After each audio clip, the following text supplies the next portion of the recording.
Hi friends, please close your eyes for a moment.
So friends, in the last lecture we had discussed mass media and social media.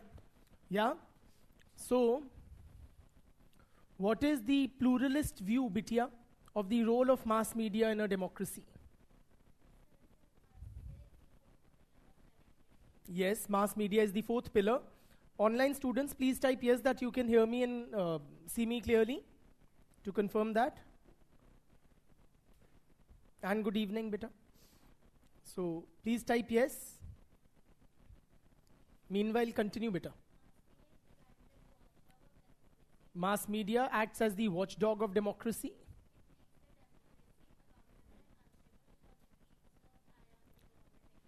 Yes, it keeps governments accountable and keeps an eye on the actions of the government. It scrutinizes the actions of political actors, makes people aware of various issues. Political parties, pressure groups also use mass media to, put forth this thing to communicate their policies or agendas, etc. to the electorate. ठीक है. Then, tell me, kya, brother, what do you understand by? Nahin, let me, by the male gaze. Okay, तो बात बताइए क्या है?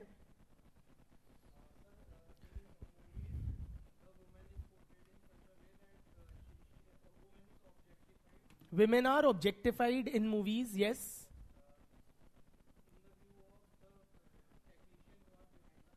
In the view of the technicians behind the cameras, the male characters in the movie, and the male audience. Okay, that's a mystery. Who is this mystery woman? Huh? Who's the person who's given this concept? Laura Mulvey. बिल्कुल. ठीक है, M से surname. ठीक है, good. Then tell me कि what is the Bitya? What is the Marxist view of the role of mass media? हाँ Bitya.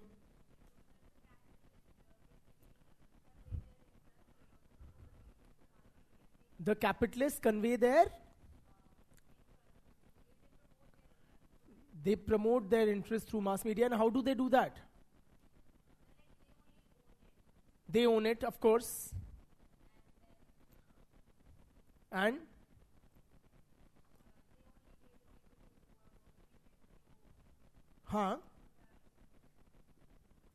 I need better explanation. Brother? According to Adorno,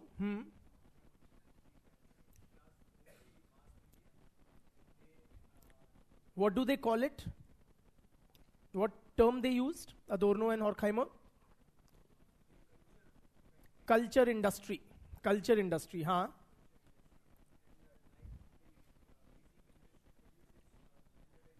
हाँ, they produce standardized cultural goods. Okay, makes people passive. बिल्कुल, बिल्कुल, absolutely. ठीक है. Brother, what does Chomsky say?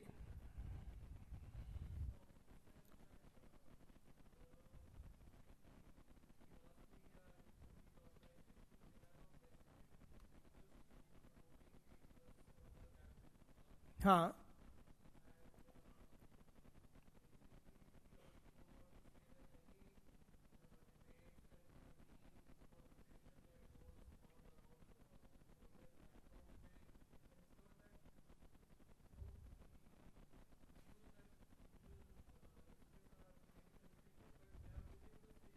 very good. Any views expressed are within safe limits, safe as in they are not threatening the system. Bilkul. Good. Then, what is new about new media?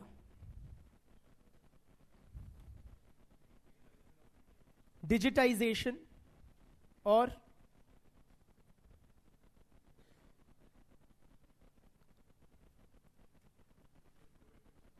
yes, it is interactive. Bilkul. ठीक है. And give me an analysis of the role or the possibilities of this new media या social media. Yes?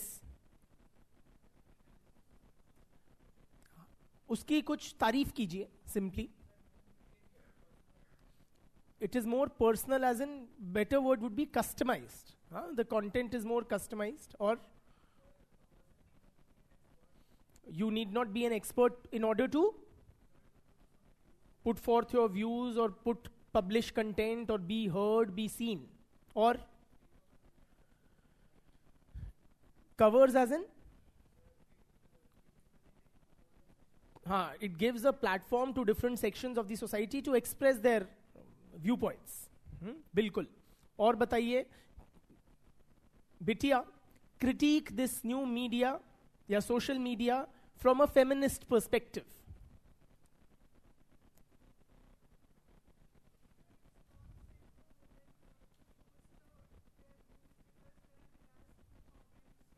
So women face trolling and harassment online, or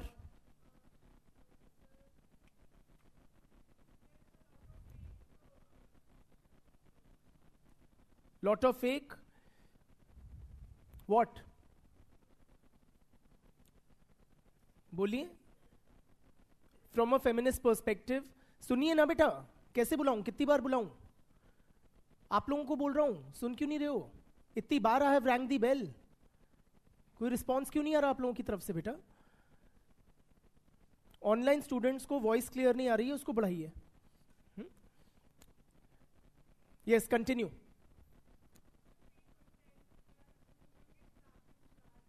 Women get trapped into fake content मतलब? Okay, identity theft. और बताइए, बिटिया, behind her. Sorry? Worsen social inequalities. Very good. Elaborate on that a bit.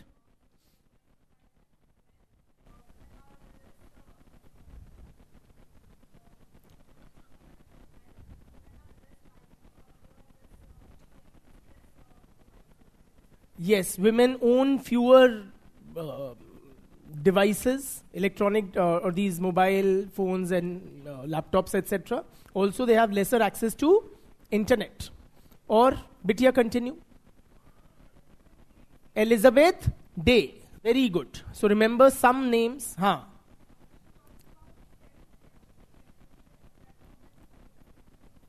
Yes, so women engage in self-censorship. So they would not express their views as stridently as they would want. Online students, is it now better?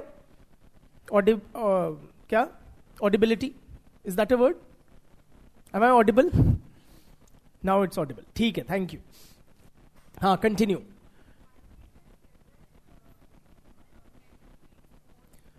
Men tweet more than women. ठीक है. So the similar constraints that women face in the offline world, they also experience online. ठीक है. अब चलते हैं जीवन में आगे. Now we move on. We are done now finally with social change. Okay? Moving on to discussing to another unit, which is what? Work and economic life. Work and economic life.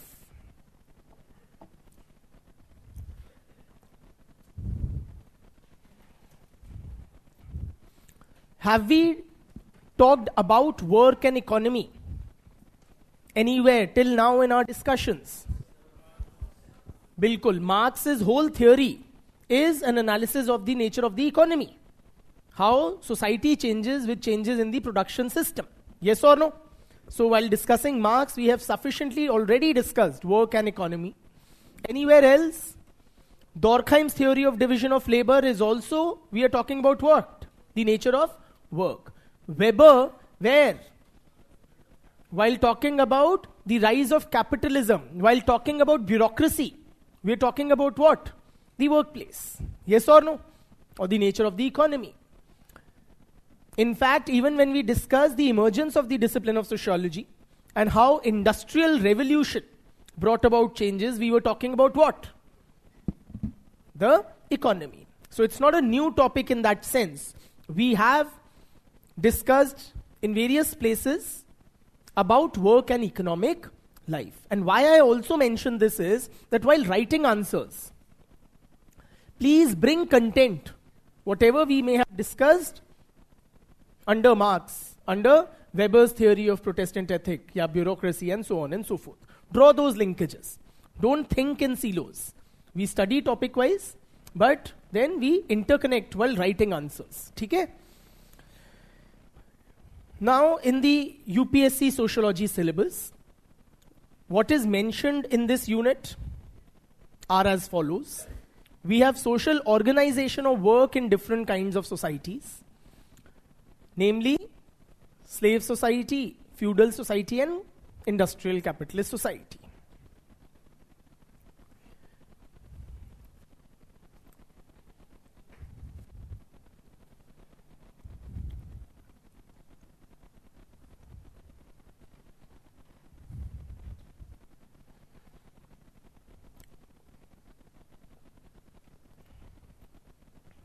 Then, formal and informal organization of work.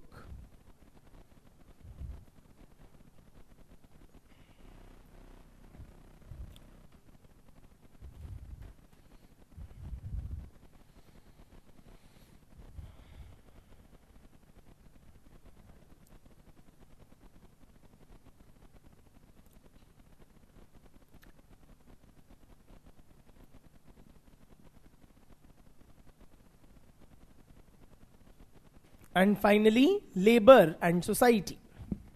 Labor and society.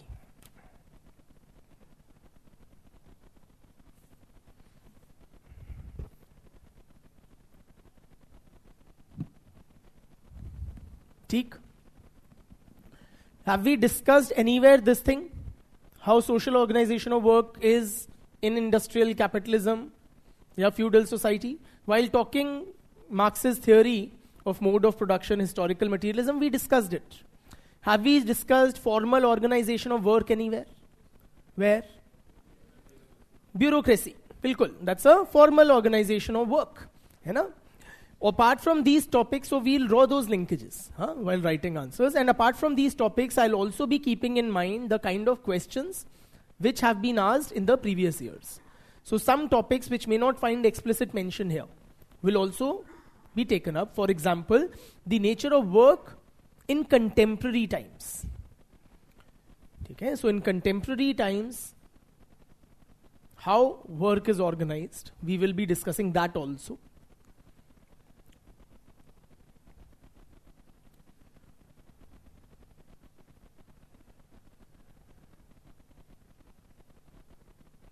We will be discussing theories of management also, though it doesn't find an explicit mention here. Management theories. Theek? Beginning, friends, before we start discussing the social organization of work in different types of societies, tell me, what is work? Calm? Yes, it is calm. But what do you mean by calm? That is the question. I don't want only a translation. What is work? काम किसको कहते हैं? बिटिया? That which is a source of earning या income. That is work. All right, that's a very, very popular understanding of what work is. Very, very popular. साफ बात है, काम क्या है? जिसके करने पे आमदनी हो, वो काम है. हाँ, brother? Sorry? Wonderful creation of economic value. Huh? And what is of economic value? Goods and services which are of a certain economic. And what do you mean economic value? Something for which somebody is willing to pay. Huh? ठीक है. Any other way we can understand or approach?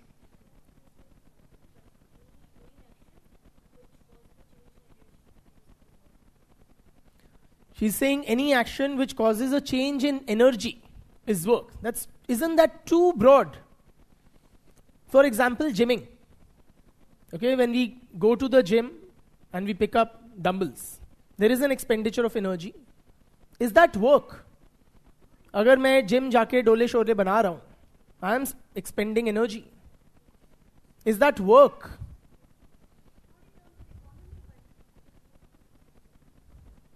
How many of us would be willing to call it work? ये डोले बनाने वाले जो लोग हैं ना, they consider it work. हाँ, हाँ. Yes, बिटिया? Anything which is taking up intellectual or physical energy for doing any action.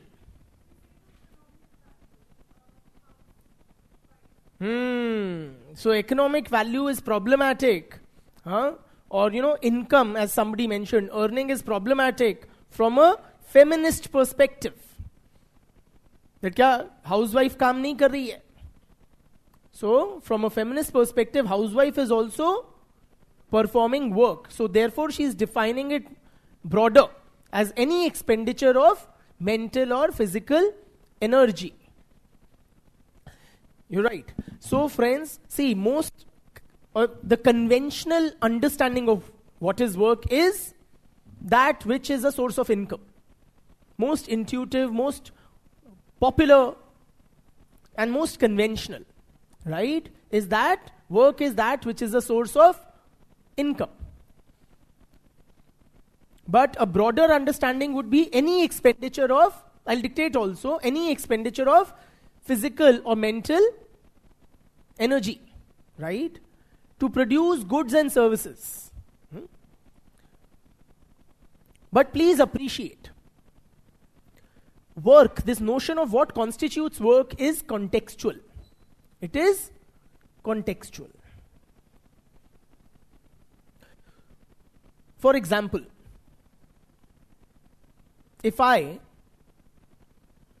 am a bathroom singer, I sing while taking a shower. Is that work? Energy लगती है. But is that work? But if Lata Mangeshkar sings, is that work? Yes, it is. The same action being performed by different persons in different contexts is work in one context but not considered as work in another. क्यों? मेरे गाने को work क्यों नहीं मान रहे हो आप? क्योंकि मुझे उसका पैसा नहीं मिल रहा और लता मंगेशकर को उसका पैसा मिल रहा है, इसलिए वो वर्क है. धन्यवाद भैया.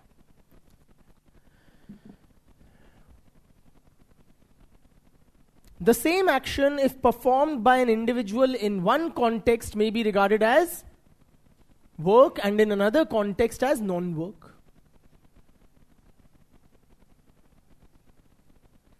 For example, in the conventional sense of the term, if a woman is raising her child, is that work?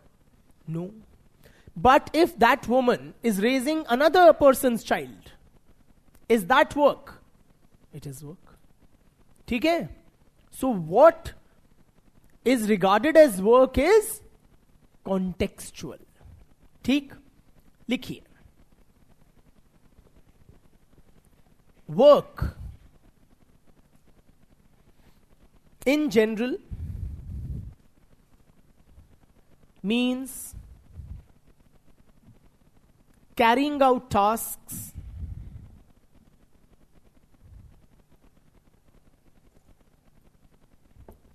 by expenditure of physical and oblique or mental effort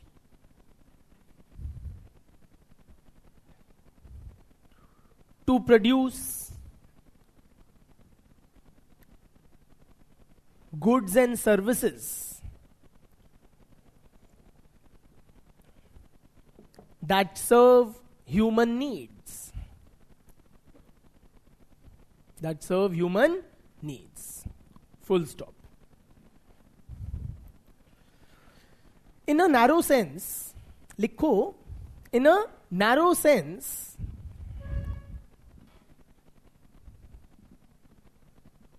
work refers to only paid employment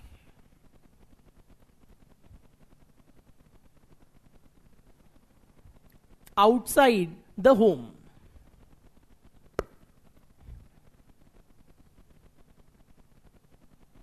ठीक? Full stop. However, a broader definition of work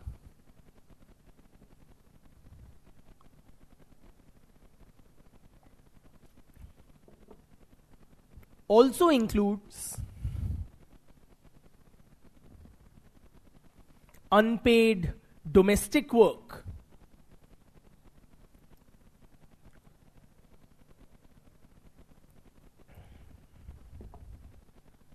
and volunteer work.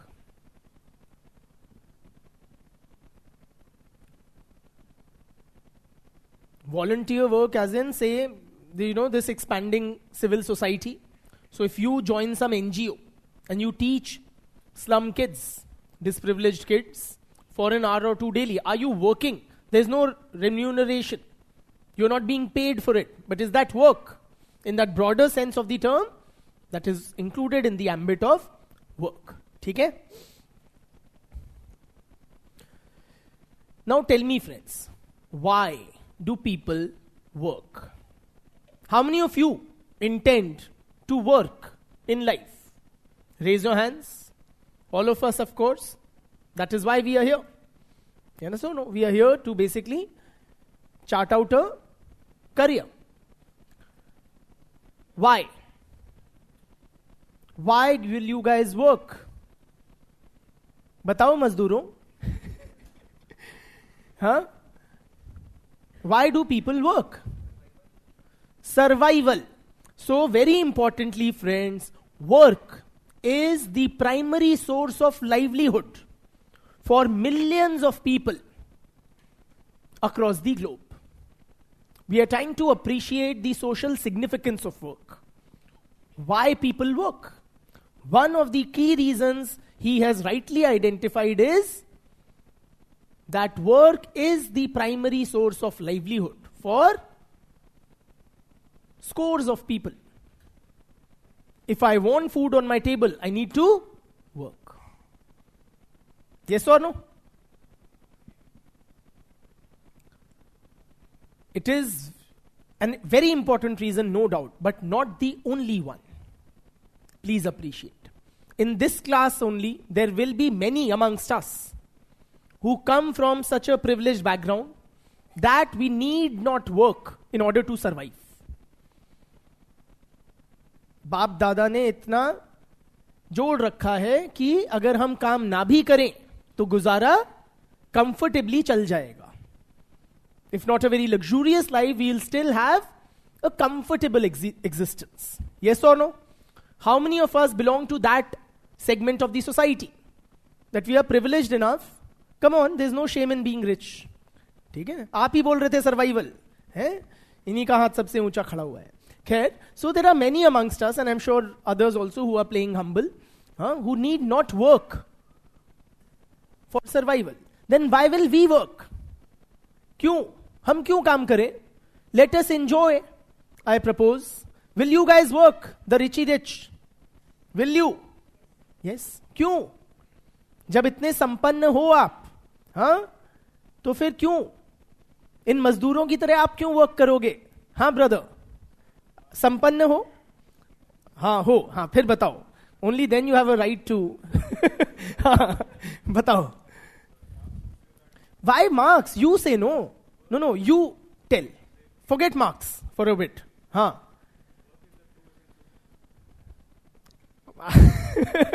Without mentioning marks, you have, but that is also something you also truly believe in, that work is the essence of human beings.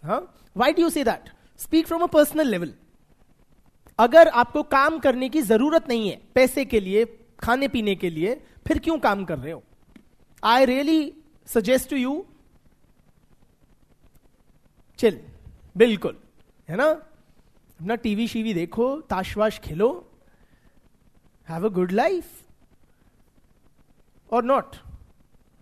Y not? To make use of our potential. मतलब what is it that is driving you, brother? It is the primary source of identity. Very very important friends. In modern societies, work, our occupation is our primary source of identity. Very important. We are known by the work that we do. Yes or no? You may be filthy rich, but that alone does not define you. Please appreciate. किसी से मिलोगे ये थोड़ी ना कहोगे hi I have 3 crores in my bank account. क्या बोलते हो कि hi I am an engineer. मेरी आइडेंटिटी है कि I am a teacher. Are you with me? For civil service aspirants, that is how people know me. मेरी समाज में पहचान इसी से है कि मैं क्या करता हूं.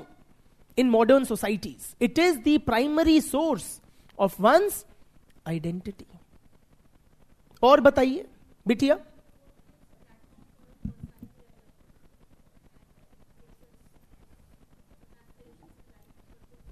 It gives a sense of purpose in life. साफ बात है, वेरी इंपॉर्टेंट. और बताइए brother. Only rich people, are you like belonging to that segment that you can survive without working? बताओ फिर क्यों काम करोगे?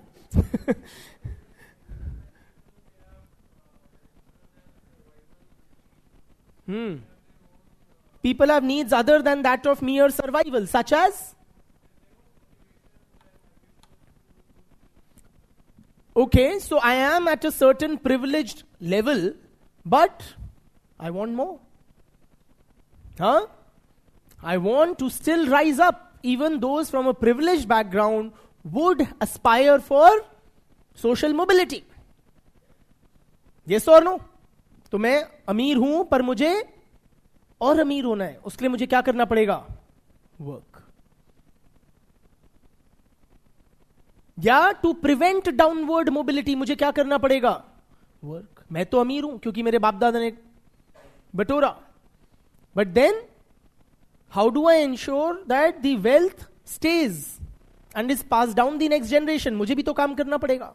मैं अमीर हूं क्योंकि बाप दादा ने काम किया, तो मेरे बच्चे अमीर होंगे अगर मैं काम करूंगा. So to prevent downward mobility, to ensure upward mobility, we need to work. और बताइए अमीर लोगों. बिटिया, अमीर बिटिया, Tell me. It helps us to know ourselves. What do you mean by that?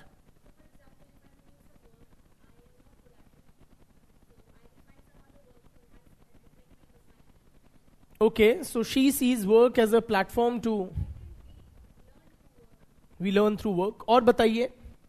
So it's a process of learning. हाँ. Only privileged people. हाँ. Not those who will be working for survival. And very few of us will be in that category who will need to work for survival. Bitya. Don't be too Marxist, but Marx suggested we feel alienated while working. She's saying we feel alienated while not working. Why? You can't chill for too long a time. Bilkul, you will get bored of not working. Yes or no? Work basically helps us to organize our day. It helps us to plan our day. It gives us a purpose. It gives us a daily schedule. Very importantly, friends, मैं सुबह से लेके शाम तक क्या करता हूं is defined by my work. All my waking hours, what I do. Really. So for example, how my day is spent, when I get up, I spend some hours reading. After that, I spend some time with my students, online students, on calls, addressing their doubts. Then I will do my daily ablutions, nahana dhona, breakfast, etc. And then I will do some administrative office work, if and when that comes up. Are you with me? Then I will arrive at my workplace and spend about in a day 6 odd hours teaching. Are you with me? Before going to bed, I might write or pen down something. Now, why am I doing all these activities? Because I'm a teacher. And my daily routine would have been very different if I were a farm laborer, or a soldier, or an accountant for that matter, or a civil servant. Yes or no? So मैं दिन भर क्या करता हूं, किस समय, मेरा पूरी दिनचर्या क्या है, किस पे निर्भर करता है? On the nature of my work. So work occupies a substantial chunk of our waking hours. Most of our waking hours, either we are working or we are traveling to work or planning towards or for work or something of the sort. Yes or no? So हमारा daily routine, schedule क्या determine करता है? Our work. और बताइए. हाँ, you have many reasons to work. Tell me. Good. Tell me in simple bhasha. Society looks down upon people who do not, even rich people. People like you who come from a privileged background. No, really. Will society look down upon privileged people if they do not work? Tell me, privileged people. Will society? क्या society आपको contempt की निगाहों से देखेगी अगर आप काम नहीं करोगे? Yes or no? The answer is yes. In other words, friends, work has come to be regarded as a virtue in modern society. It is considered as one of the biggest virtues.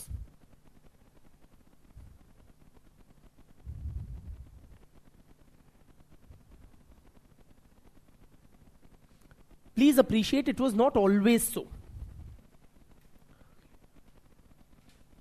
In olden times, the rich, the ruling classes, the privileged used to not work.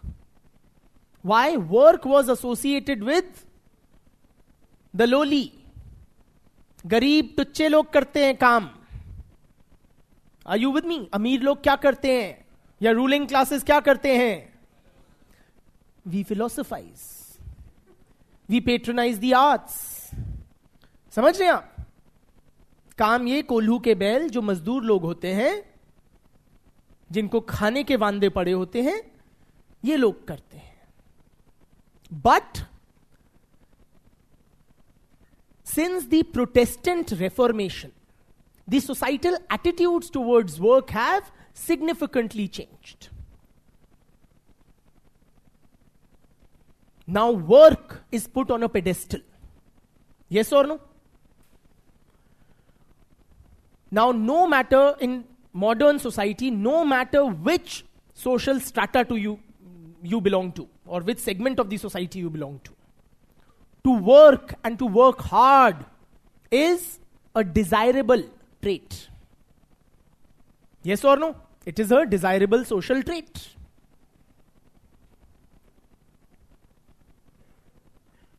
Irrespective of your socio-economic background or position. Modi ji क्या करते हैं? Work, back breaking work, 18-18, 25-25 घंटे दिन में काम करते हैं Modi ji. Yes or no? That is the aura of work in the present times. ठीक? And corollarily, to not work is considered as sinful. A sign of depravity. निकम्मा कामचोर होता है जो काम नहीं करता. It's like a गाली. Yes or no? अगर आप अमीर हो और आप काम नहीं करते तो आप क्या हो? बड़े बाप की बिगड़ी औलाद हो. Yes or no? So now, whichever strata, आप मोदी जी हो, आप अंबानी जी हो, does Mukesh Ambani work? Yes. And he works hard. Yes or no? Does he need to work for livelihood or sustenance? No. अरे no. Why does he need to work for sustenance? वो चाहे पूरा देश खा ले 3 पुश्तें बैठ के.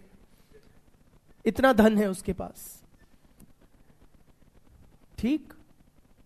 But there is a certain virtue, a certain desirable quality which has come to be associated with work. जैसे श्री कार्ल मार्क्स ने कहा था, अगर मार्क्स की माने तो work is the species essence of man. It is what makes us human beings. हमारी प्रवृत्ति है, हमारा innate nature है या tendency है to work, to labor. Yes or no?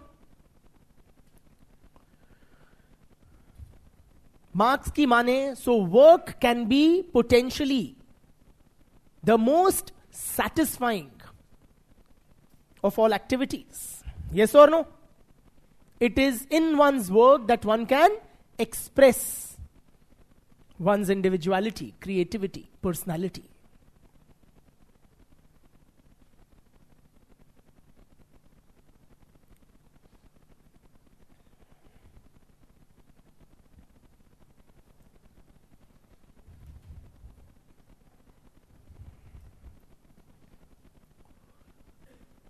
Work, friends, also provides the main social setting of modern man.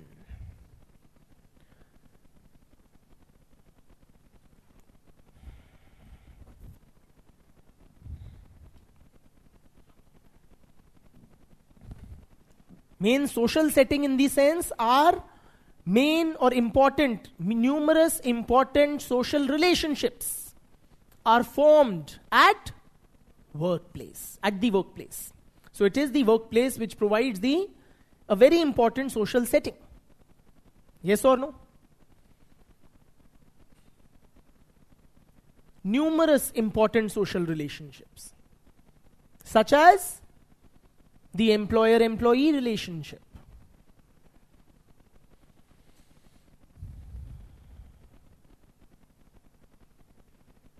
जिसके रहमो करम से मेरा घर चल रहा है, वो मुझे कहां मिला? At the work place. And not just the employer employee relationship. वो तो टीचर्स के लिए हो गया ना specific, but in general she's saying the teacher student relationship, but I'm saying that's specific for those in the teaching profession. but so many others. For example, the supervisor-subordinate relationship. The relationship between colleagues at work. Yes or no? या co-workers के साथ जो आपका relationship होता है, अपने supervisors के साथ होता है, employer के साथ होता है, subordinates के साथ होता है.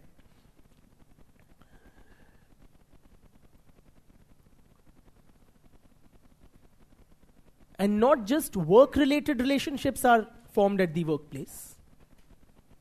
Friendships are forged at the workplace. Yes or no?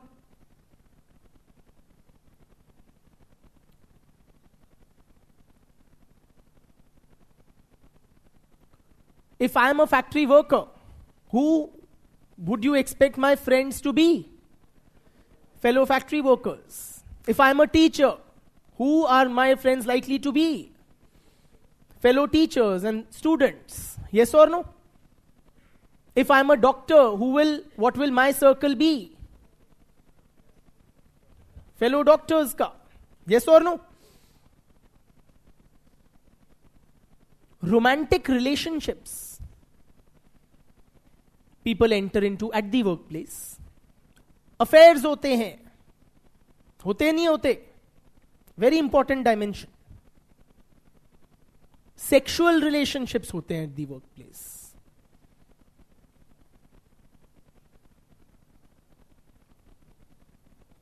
Many or several forge kinship relationships. Spouses. कहाँ मिलते हैं कई लोगों को? At the workplace या based on work, including civil servants. One of the first things which you do after selection is what? Look for a spouse. Two main criteria. क्या? To select the spouse, एक तो service देखोगे, cadre नहीं, cast देखोगे. Cadre वाडर manage हो जाता है. ठीक है. So point is that workplace is a source of numerous important social relationships. Work. It is through one's work that society gauges or measures, captures the worth of a person. Like it or not, fortunately or unfortunately, but it is through our work that society gauges our contribution. Yes or no? मैं समाज के लिए कितना उपयोगी हूं, समाज किस तरह से इसको आइडेंटिफाई, कैलकुलेट, गेज करेगा? Based on my work. So मेरी समाज वर्थ कैसे कैलकुलेट कर रहा है? Based on my work. Not just the society. How do people gauge their self-worth? Again, based on their work. It gives me a sense of being a worthwhile member of the society. If I am engaged in this particular profession. Yes or no?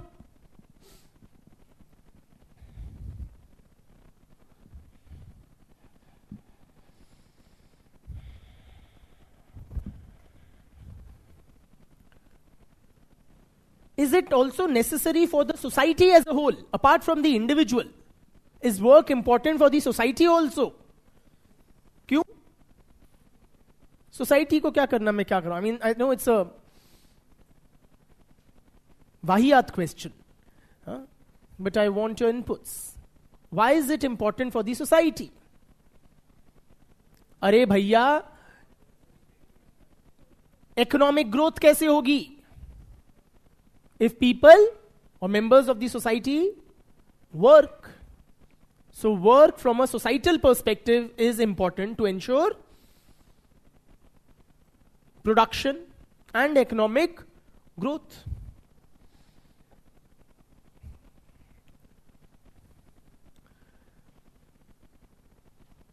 So if we want the standard of living of the people to rise, we need people as a society to be gainfully employed.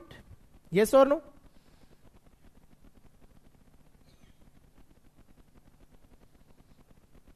Because of work schedules, family as an institution is stabilized. Family as an institution is stabilized.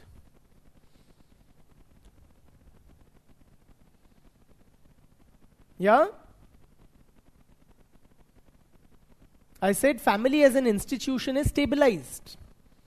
Simply put, friends, it is because, when you get up in the morning, the husband goes to his workplace, the wife goes to her workplace, that they are able to carry on together. अगर दोनों घर पे बैठे रहेंगे तो क्या होगा? Sir फूटेंगे, कलेश होंगे. Yes or no? कहते हैं ना, familiarity breeds contempt. ठीक है? So if you stay together too much, for example, during the lockdowns in the pandemic, we actually witnessed a rise in domestic violence. What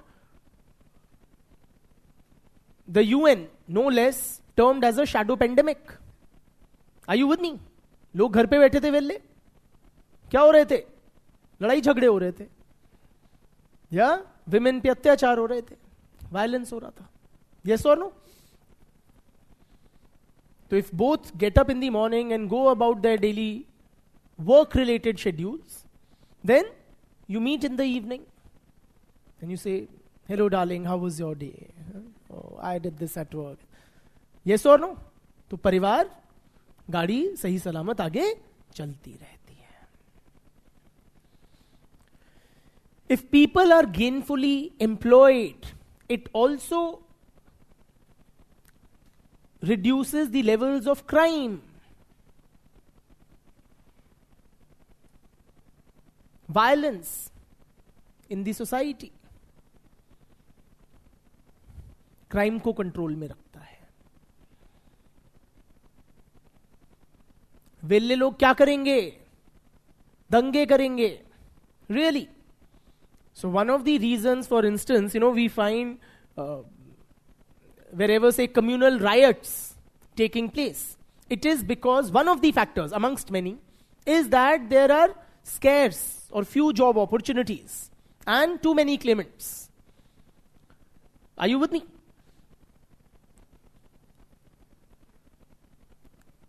साफ बात है, जैसे परिवार में स्टेबिलिटी आती है, इसी तरह समाज में भी स्टेबिलिटी, ऑर्डर आता है. If people are gainfully engaged in work. ठीक? तो इसलिए हम सब क्या करेंगे? Work. Even those who are privileged, like him. ठीक? So clearly, friends, work is extremely important for the individual as well as the society. And with that introduction, we now delve into the first topic, which is the social organization of work in different types of societies. First, we will discuss or compare the nature of work in feudal society and industrial capitalist society. And we'll do so quickly because we've already covered it elsewhere, earlier. So it will only be a quick recap. You can tabulate, right? That's like easier in presentation and quicker notes making.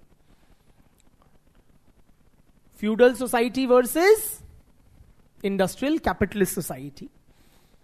In feudal society, what is the nature of the economy? What is the primary economic activity? Agriculture and allied activities. Yes or no? While in the industrial society, what is the key or primary economic activity? Manufacturing.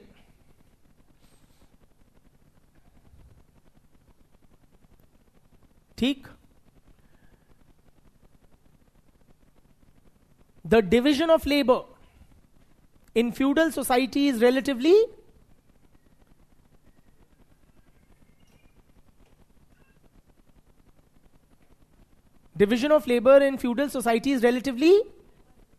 simpler. While in modern industrial society, we have a complex division of labor.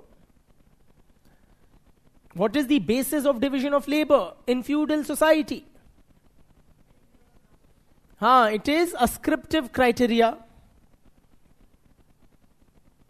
like caste, gender, age, right?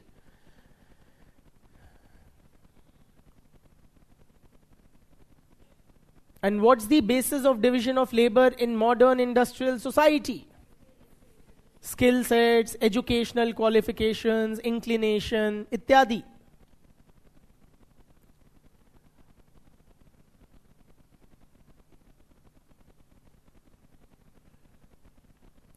What is the main workplace in feudal society? Where do people work? Farms, fields, खेतों में काम होता है. And in modern industrial societies, factories and offices में काम होता है.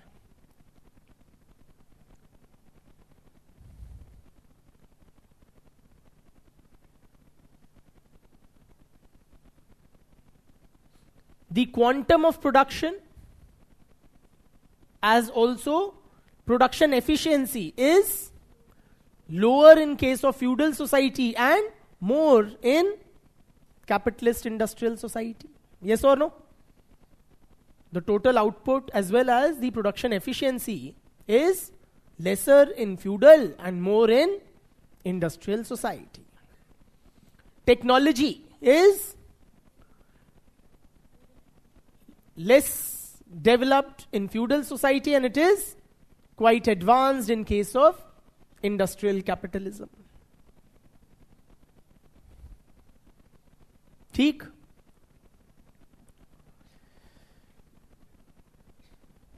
Alienation. बताओ ना. Alienation in capitalism, does it exist? And does it exist in feudal society? It does. It does exist, though it is lesser. So alienation is present in feudal society, but it reaches its peak in capitalist society. There is really, literally nothing new that we've discussed here. It was only a quick recap, right?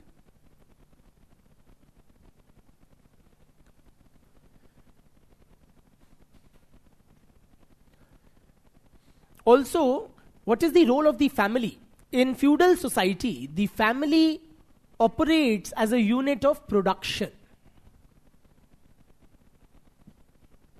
The family is a unit of production in feudal society. Yes or no?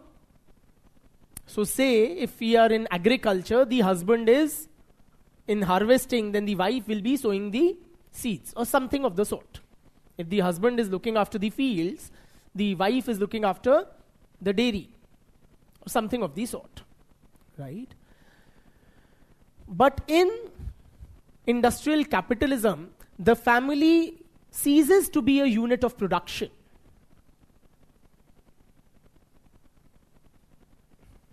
The family no more operates as a unit of production.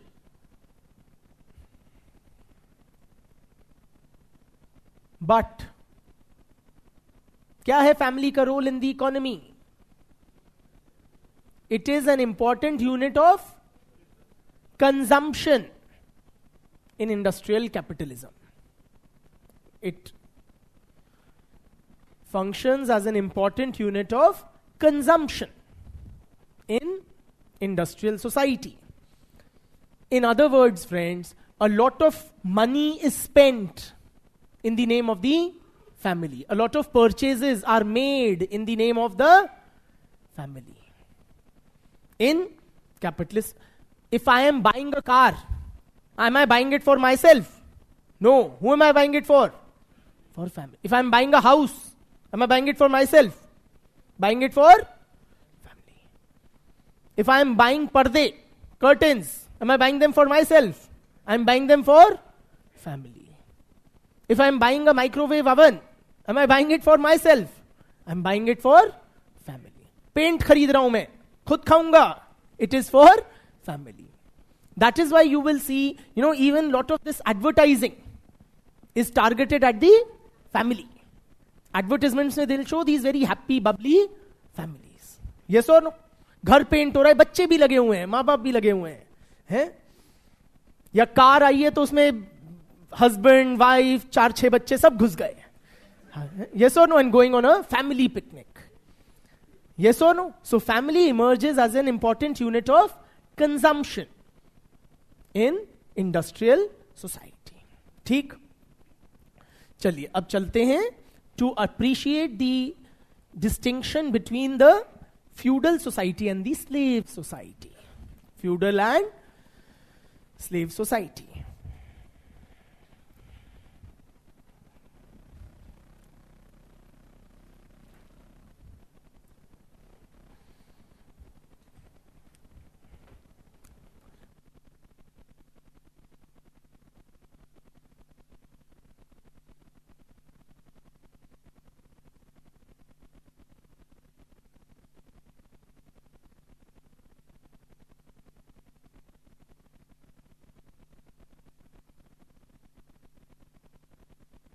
Hello, yeah. Where was I? We were beginning to discuss slave society and feudal society. In the Marxist framework, the slave society is the first class society. It is the first class society. Matlab, when surplus starts getting generated and the notion of private property emerges, then the first class distinctions that appear is that between masters and slaves. So there are two main classes in slave society, namely masters. The haves are known as masters, who are in a numerical minority, and the numerical majority of the have-nots class, which is the slaves. In feudal society, the two main classes are feudal lords and serfs.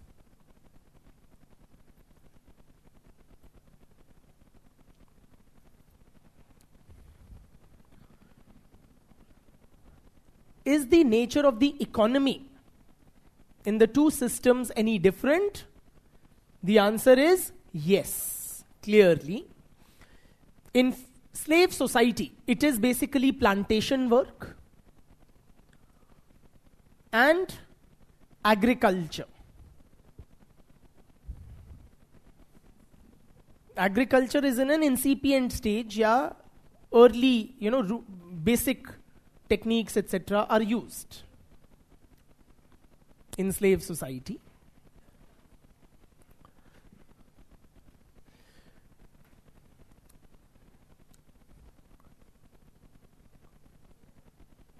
I repeat, in slave society, you have plantation work and rudimentary type of agriculture. ठीक? Basic level of agriculture. While in feudal society, there is advanced agriculture. Also, feudal societies enjoy greater control over water bodies. Greater control over the water bodies. In feudalism, we also witness the development of guilds. Guilds. You understand guilds? They are like occupational blocks, for lack of a... Hindi में श्रेणी बोलते हैं. So श्रेणियों का जन्म होता है. So you have these occupational guilds, so say potters and ironsmiths, etc. They form these kind of associations, loose network, where they will try to ensure that their trade secrets are not revealed and the interests of the members of the occupation are taken care of, etc. ठीक?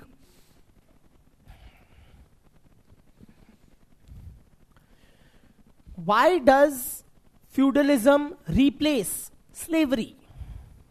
Because feudalism is a much more efficient mode of production. So production efficiency in feudalism is higher than in slavery.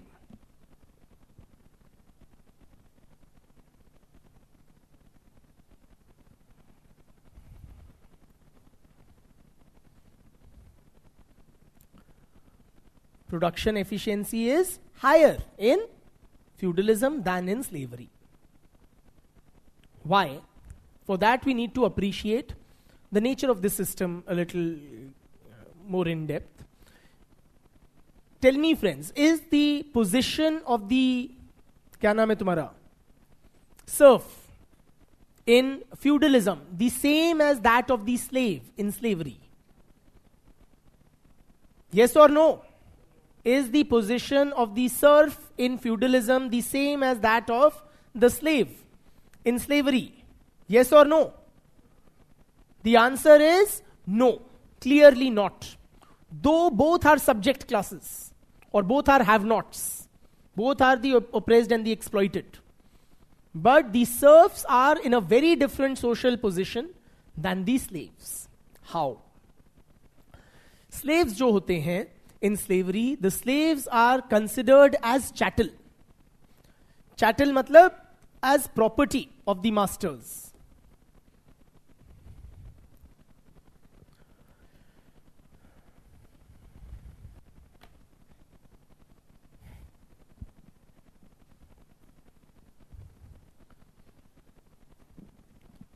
Simply, friends, like I own a car, I own a pet dog.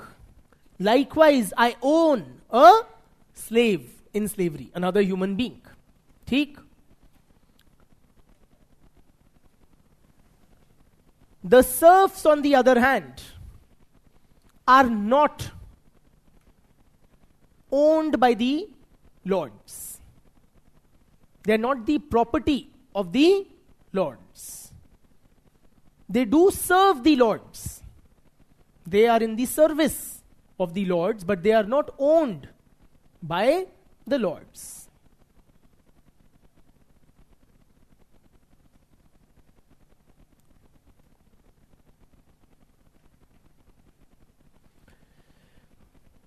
So what do the masters give to the slaves in slavery? Wages? No, not wages. Wages कौन किसको देता है? Capitalist देता है worker को in capitalism में. The slaves are given subsistence. They are just provided with the means of subsistence.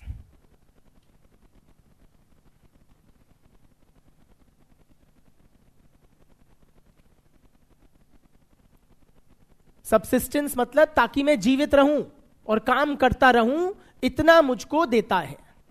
Irrespective of the quantum of the produce.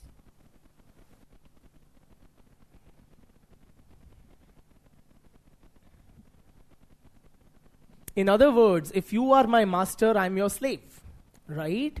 And whether I produce 10 quintal rice working on your fields, or I produce 100 quintals, what do I get at the end of the day? I get 3 rotis to keep me alive and working on your fields. In other words, I, the slave, do not have any incentive to produce more. In contrast, in feudalism, the serfs get a share of the produce. Sharecropping का system होता है.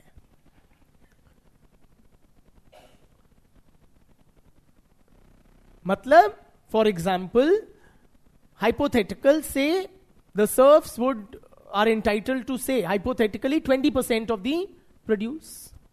So if I produce 10 quintal, what do I get?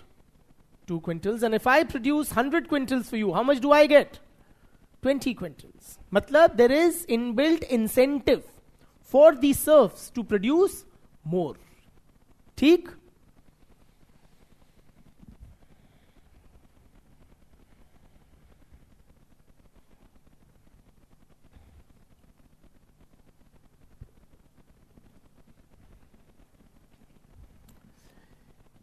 In slavery system, the slaves do not own anything. Not even their own bodies. They are owned by who? Masters.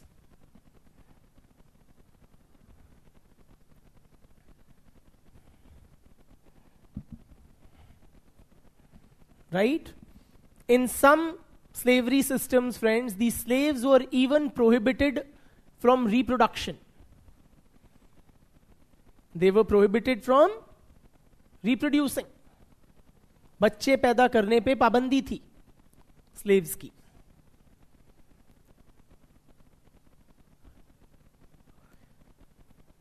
In contrast, in feudalism,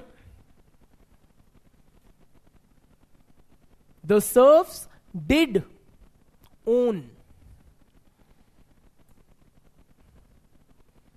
certain tools and implements,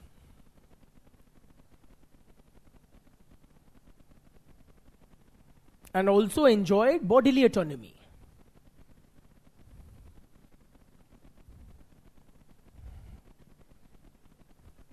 They were also, there were no prohibitions on reproduction by the serfs. I repeat, the serfs owned basic tools and implements. For example, I don't have land. Land is owned by you, the Lord. I'm the serf.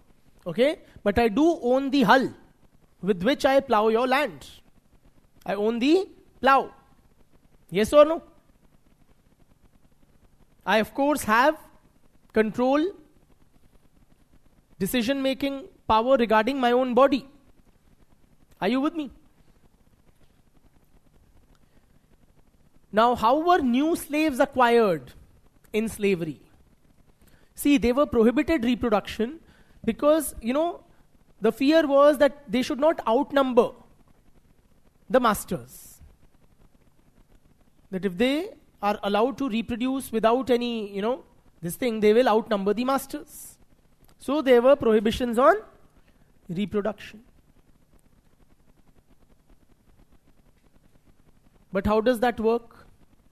Because in any case, the have-nots do outnumber the haves.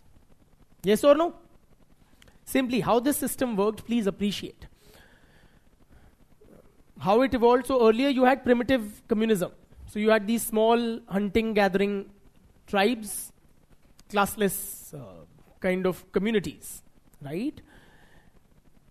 As population grew, different tribes, they would come in contact with each other.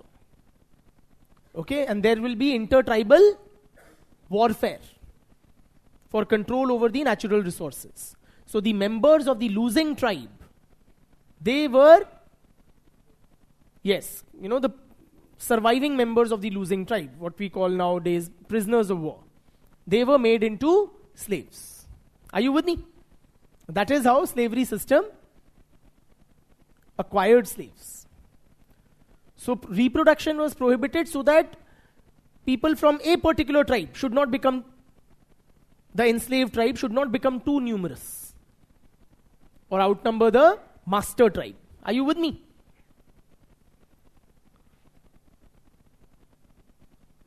So how would new slaves be acquired? Any system requires continuous supply of new members. How will you acquire new slaves? Through, again, engaging in intertribal warfare, defeating another tribe, and then making its surviving members converting them into slaves. ठीक?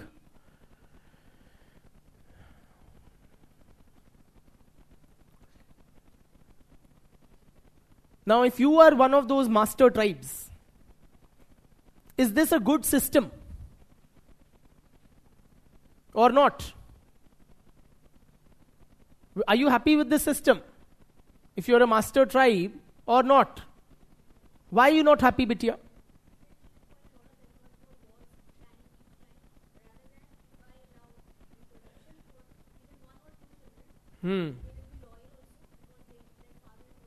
But what about that fear that they might outnumber you guys and then overthrow you? Restricted number of children. See, friends, now the problem with this system of acquiring new slaves is it's very uncertain. If you engage in an intertribal warfare, there is no guarantee that you will be the winning tribe. You can be killed in warfare. You might lose and be made into slaves. Yes or no? So it's a very high risk kind of an economic system. Are you with me? That is why, that is another reason why there was a shift to feudalism. In feudalism, again you require this thing of serfs. How do you acquire new serfs? How do you acquire new serfs? Through reproduction. Simply, जो serfs के बच्चे होंगे वो next generation of lords को serve करेंगे. And how do you ensure that they will not overthrow? In that, ideological control plays a very important role, and through organized religion. That is why organized religion plays a very central role in feudal societies as a device of ideological control over the subject class. ठीक? Religion उनको सिखा देगा कि blah blah. Blah blah मतलब that they must accept their position and it's just and fair and everything. ठीक? Now when new members of the subject class are acquired, this is a much more peaceful, non-threatening kind of a mechanism than warfare. Okay? So this is the difference between slave society and feudal society.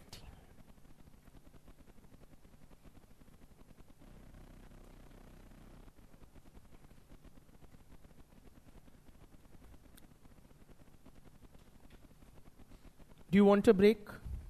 Like now? Take it. You need a break from work? लीजिए. Yes.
Friends, please settle down.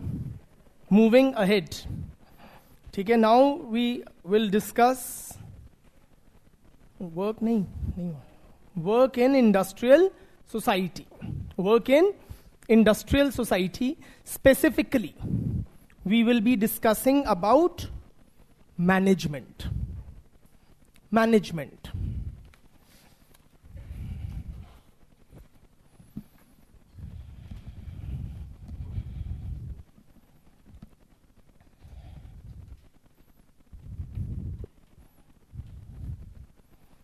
What do you understand by management? क्या होती है management? बिटिया, very enthusiastic.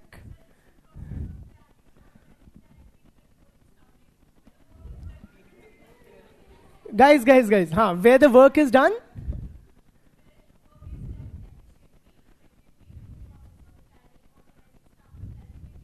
Wonderful.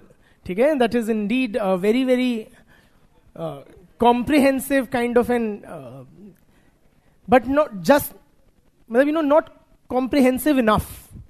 Quite comprehensive, but not comprehensive enough. मतलब कुछ छूट गया. हाँ? What else? How else can we understand what management is? She has very aptly explained it. और बताइए, what is management? Any students of management here? MBA? अच्छा, तभी.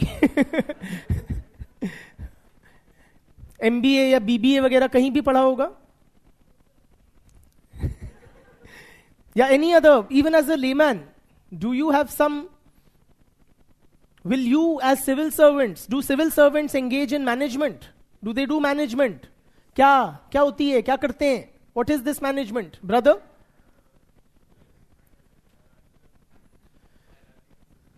Hierarchical system, defining the flow of info. Okay, धन्यवाद भैया. With a feedback, with a feedback mechanism pathway. ठीक है, बिटिया.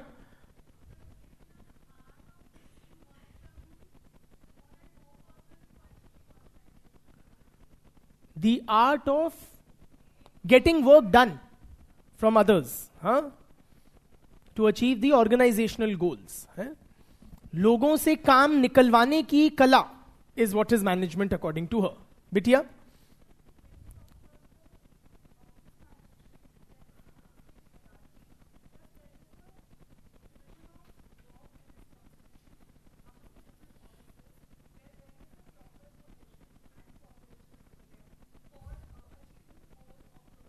ठीक है, so keeping the organizational goals सर्वोपरि, different people coordinate their, or departments coordinate their tasks. Brother?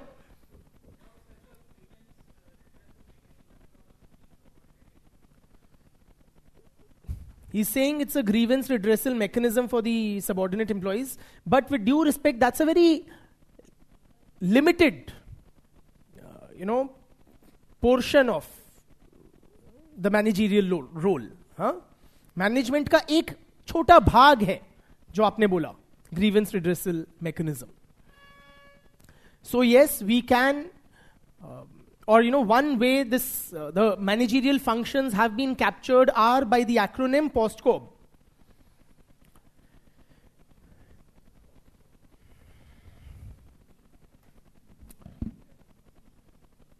POSTCOB basically captures the management functions, namely planning, organizing, staffing, directing,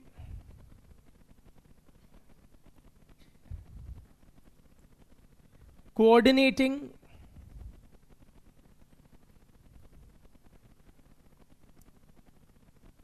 reporting, and budgeting. ठीक?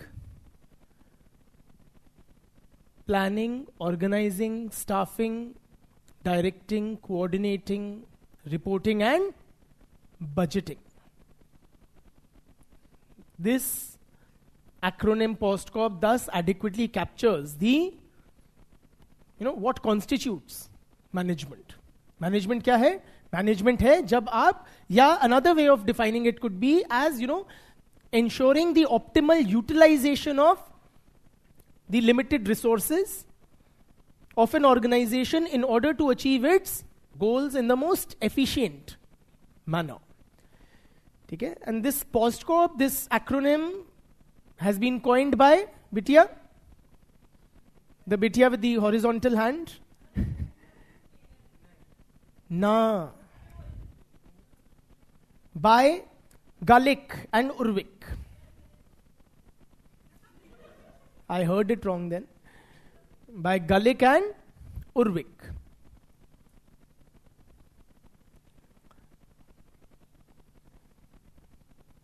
This is how Galik and Urvik explain what is management. Planning, organizing, staffing, directing, coordinating, reporting and budgeting. ठीक?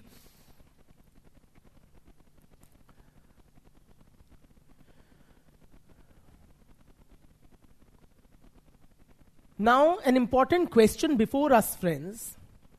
As students of management, people spend 2 years for a degree in management. We'll do it in like half an hour. The crux of it. As students of management, tell me, an important question before us is whether management is an art or a science. Both will not do. You must pick sides. That convenient both. और खबरदार जो बोला it's an artful science या scientific art, वो तो कतई not. So tell me, is it in the nature of an art? क्या ये एक कला है? लोगों से काम निकलवा पाना, कहते हैं एक कला होती है, या कुछ लोगों में, some people have that knack of getting things done by others. You may have heard that phrase, some people are born managers. Are you with me?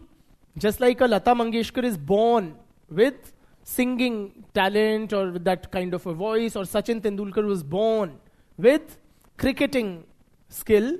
Likewise, you have born managers. कुछ लोगों में ये कला होती है पैदाइशी कि वो औरों से काम निकलवा सकते हैं.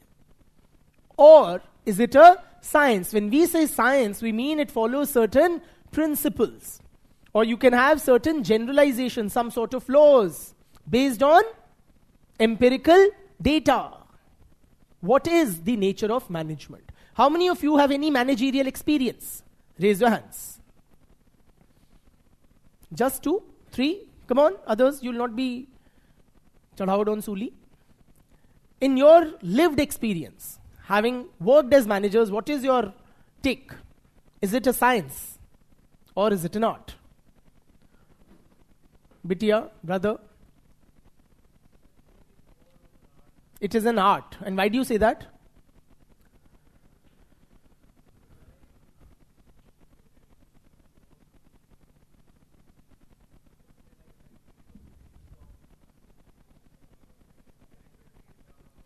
There was no data sheta.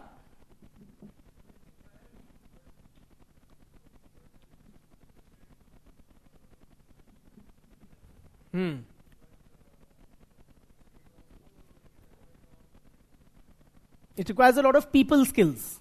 And dealing with people, by its very nature, involves an element of subjectivity, emotions, etc.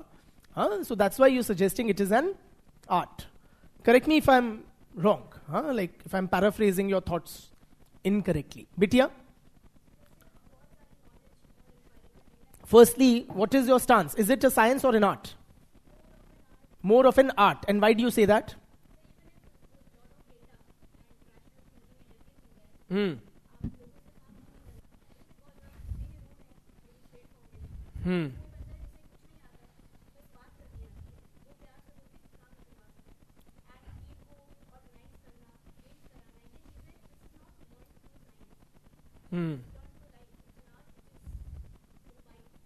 It is an imbibed art. You learn it through human interactions.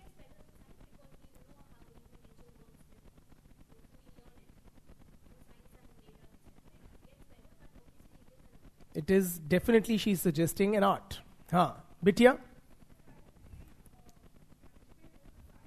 She says management is a science. Core science. हाँ.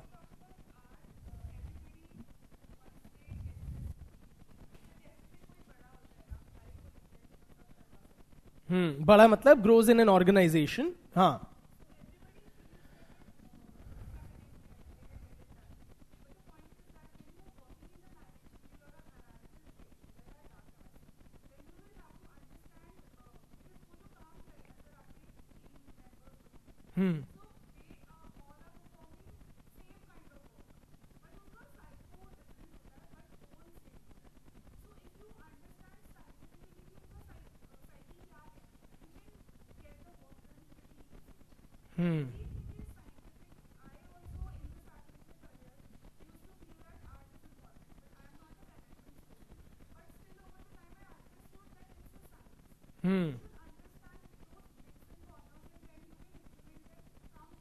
So there are certain rules of human behavior, of getting things done, certain principles of which, if followed, we can get things done far more efficiently, etc., irrespective of the personal, idiosyncrasies of workers.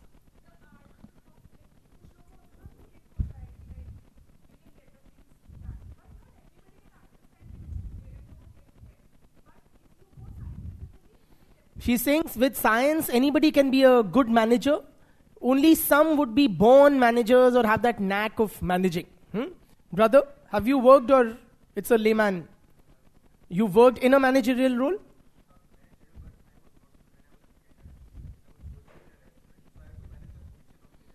Okay. Bachche, please, no talking. हाँ. He was working in a restaurant managing the buffet. हाँ. He was not a cook.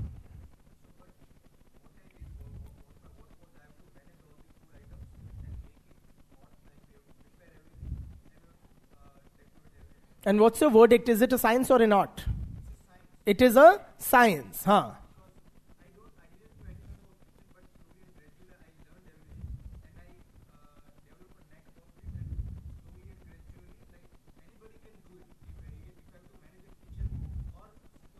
So he's saying, if I, without having a, any sort of training, formal training or academic background in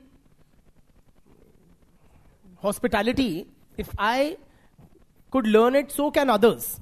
Because there are certain underlying principles, etc. Bitya? It is a science or an art, first and foremost? Science.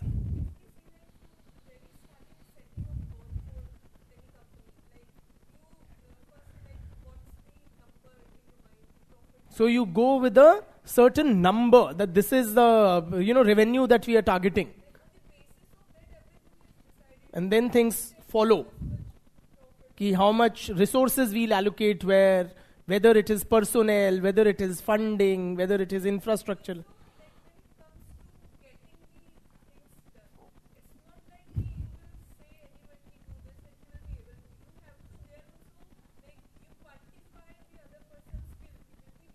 You quantify people's skills.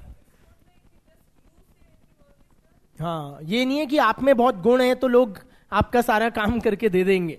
हाँ, it is not about any special qualities that these some super managers possess. It is based on empirical data, the available resources, quantification, scientific kind of assignment of resources to different tasks. That effective management can be done in an organization.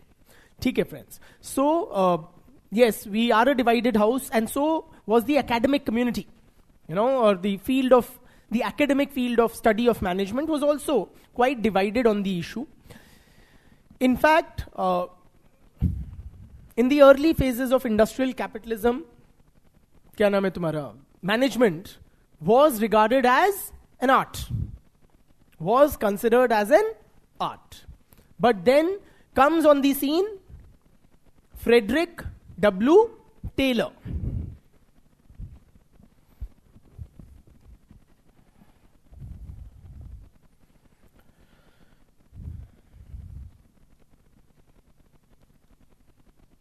And he suggests that management is a science.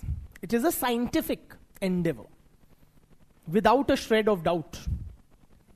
Management is a science.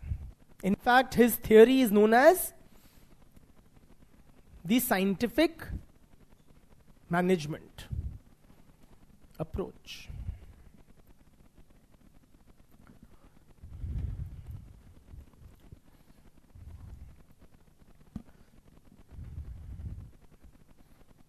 Taylor gave the theory of scientific management.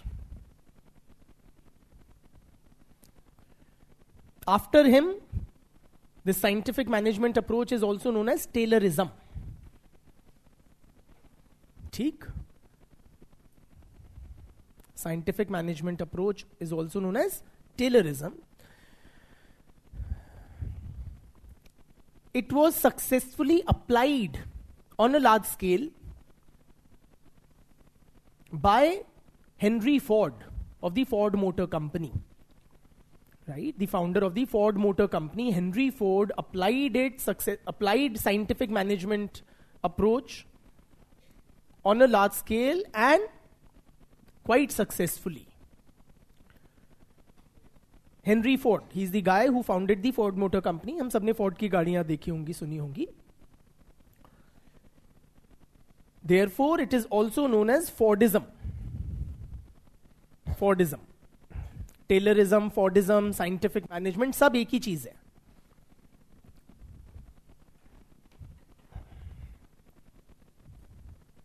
ठीक है?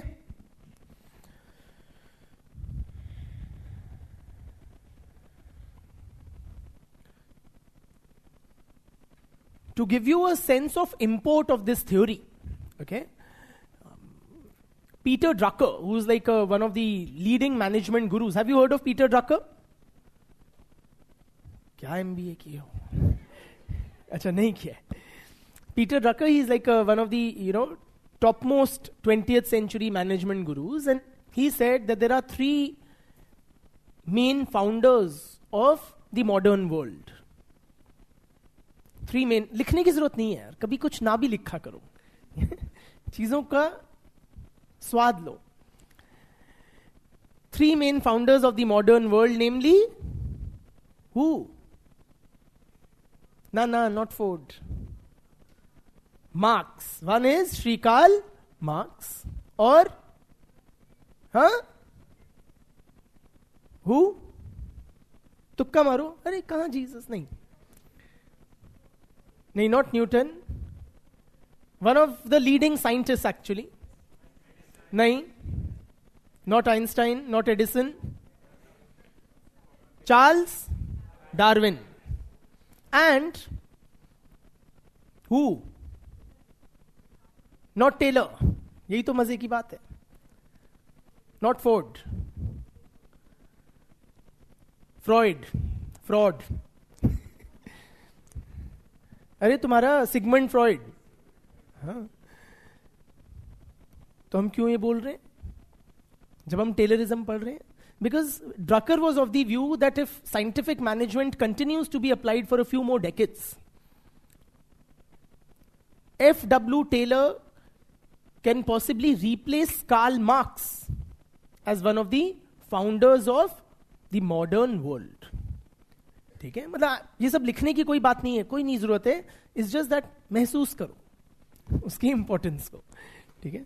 Now, point is, what does he say?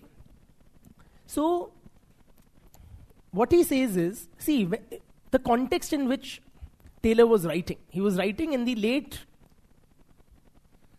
19th and early 20th centuries. What does he, in that, the industrial climate that time was marred by a lot of strife, industrial conflict between workers and management. वही पुरानी बात जो marks ने देखी और observe करी और लिखी कि workers were wanting higher wages and better work conditions, longer rest periods, shorter working hours, etc. While management was striving for maximizing profits by cutting down wages, increasing work hours, etc. So there was regular, what we call industrial conflict. कभी workers strike पे जा रहे हैं, कभी management penal action ले रहा है, and so on and so fourth. Because of which lot of industries, lot of factories were loss making. Many were forced to shut down. It was in such an industrial climate that Taylor outlined his scientific approach to management. लिखवा भी दूंगा, ठीक है? So you need not note down. I'll give you a brief this thing. Now what he says that how do you manage the workplace scientifically? And when we say workplace, we are talking about a factory setting. This was primarily in the context of factory production. So how do you organize work scientifically? And why should you? So firstly, you have these large-scale tasks. They need to be broken down into smaller and simpler components. ठीक है? Then you have to, you matlab the management has to scientifically select the workforce. The management has to scientifically select the workforce. Scientifically selecting matlab matching the skills, characteristics of the workers with the requirements of the job or the task at hand. ठीक? Then any task can be done in a variety of ways. Any task can be accomplished in a variety of ways. For example, if we are Ford Motor Company, okay? So what are we doing? We are producing cars, manufacturing cars. So manufacturing cars is a big and complex process. We divide it into smaller parts. Manufacturing cars involves chassis बनाओगे, engine बनाओगे, दरवाजे बनाओगे, कांच लगाओगे, paint करोगे, screws कहीं ना कहीं तो लगेंगे ही लगेंगे, टायर लगाओगे, and so on and so forth. Right? Now pick any task. Say painting. Let us pick up one of the simpler ones, painting the car. That can be done in a variety of ways. So say these guys are the painting department of Ford Motor Company. You guys are in another, you guys are in another. Now one way of painting the car is that say one worker paints the whole car. So each worker is assigned a separate car. ठीक? And then you paint your car. Another possibility is that you have 4 workers assigned per car. And within each car, each worker say paints one door. 4 दरवाजे होते हैं मोटा मोटी, सबको एक एक दे दिया. Another could be that say you form teams of 2. So left side you guys are painting, the right side you guys are painting. And usme bhi you are holding the dabba, the paint box, and dipping the paintbrush and handing it to him. And he's painting. Or you both are handling your own separate paint boxes and dipping your own brushes and painting. Or you could have paint dripping from the top and you guys painting. Or the paint dabba lying on the floor and you dipping it. Various combinations and permutations are possible. Yes or no? गाड़ी को एक simple सा paint करने के सैकड़ों तरीके हैं. But there is only one best way. There is only one best way of performing any task. Best way meaning the most efficient. Most efficient meaning that which takes least amount of time and resources. So out of these numerous ways in which the car can be painted, there is only one best or most efficient way of painting the car. So, in order to increase productivity, it is important that we identify that one best or most efficient way. Who will do it? The management. It is the responsibility of the management to identify the one best way of performing any task. Say in our example, painting the door of a car. And how will the management go about finding out which is the best way? How will you find out? You will conduct experiments and collect data. These experiments which scientific management approach proposed were called back then time and motion studies. Time and motion studies.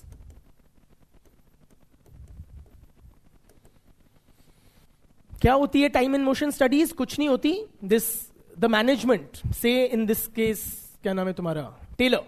What he would do, he would tell these workers, okay, you guys, you paint the door in this way. Okay, one door each person, one car. Other 5 guys, you do it this way. Another 10 guys, you do it this way. And then he will sit there with the stopwatch. See how much time are they taking when they are performing a particular type of motion. Are they doing any wasteful actions? Are you with me? So through time and motion studies, yani capturing empirically through observation, which is the most efficient or the best way to perform any task, the management will be, it is their duty to identify. Clearly? Okay? Then you have to train the workforce. Workforce कैसे है? कैसे हो आप लोग? अनपढ़. Yes or no? So it is the responsibility of the management to train the workers with the requisite skills. अगर skill upgradation चाहिए वो करो, जो भी चाहिए. Make them capable so that they can then employ or use the one best way. And if this is done consistently, regularly, rationally, objectively, based on data, based on time and motion studies, Taylor claimed it can result in what he called a mental revolution. It will bring about a mental revolution. Matlab, it will transform people's way of thinking. It will have a very positive effect on industrial relations, workers' relations with management. Till then, please appreciate, for any dip in productivity, the management put the blame squarely on workers. So workers were seen as lazy bums. Are you with me? Workers कैसे होते हैं? कामचोर, निकम्मे होते हैं. ये लोग काम नहीं करते, इसलिए फैक्ट्री घाटे में जा रही है.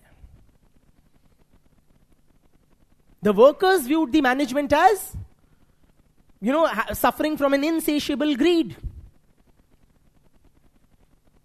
ये लालची लोग क्या चाहते हैं? मैं काम कर करके मर जाऊं, हैं? जो ये 2 कौड़ी देते हैं उसके लिए. So the relationship between management and workers was very hostile.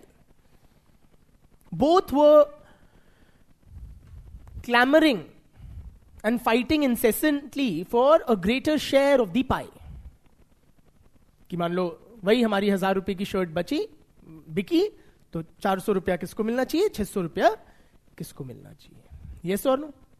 But if scientific management approach is used,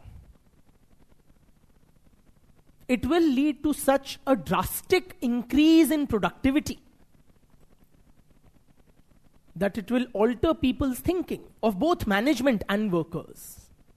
So instead of continuously bickering on how to divide the pie, both will, combine their energies and efforts to increase the size of the pie. Are you with me? इतनी ज़्यादा efficiency बढ़ जाएगी that all the stakeholders will stand to benefit. Workers will end up taking higher wages home. Management will benefit in terms of higher profits. Even customers will benefit by lower prices. Simply wastage कम कर दी हमने, efficiency बढ़ा दी. So the gains can then be shared amongst the various stakeholders. ठीक, ये है scientific management. लिखो, hello लिखो. So please put it on silent. Whoever's phone is ringing, please put it on silent. That's the bell which I have rung. If anybody's phone is ringing, please put it on silent. चलिए लिखिए. Scientific management approach.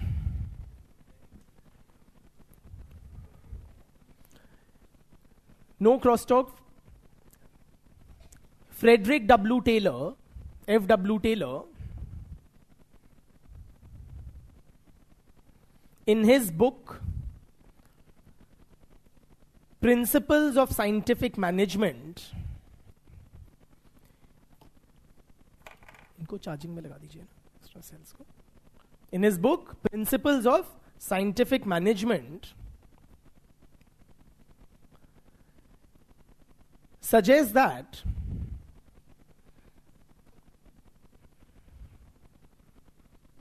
significant increase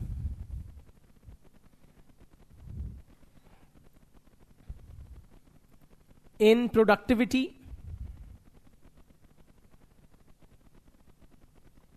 can be achieved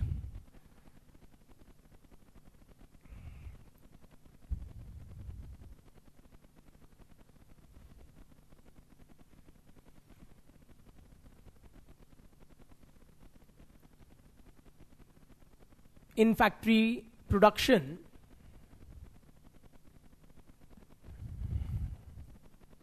by applying 4 key principles as follows.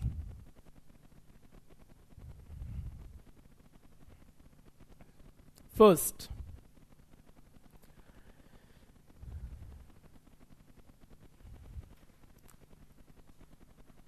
analyze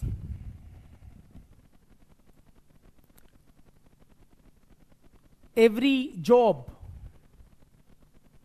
scientifically.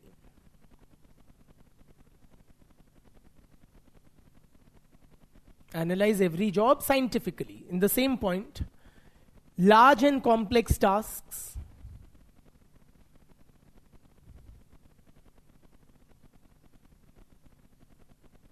should be divided into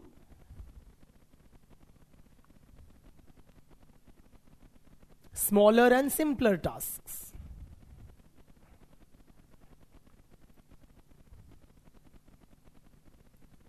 Second, scientific selection of workers.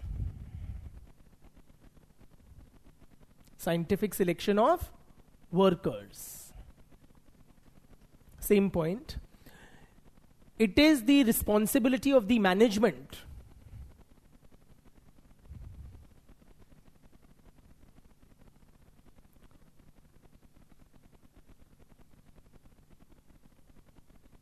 to ensure that people with the requisite skills and characteristics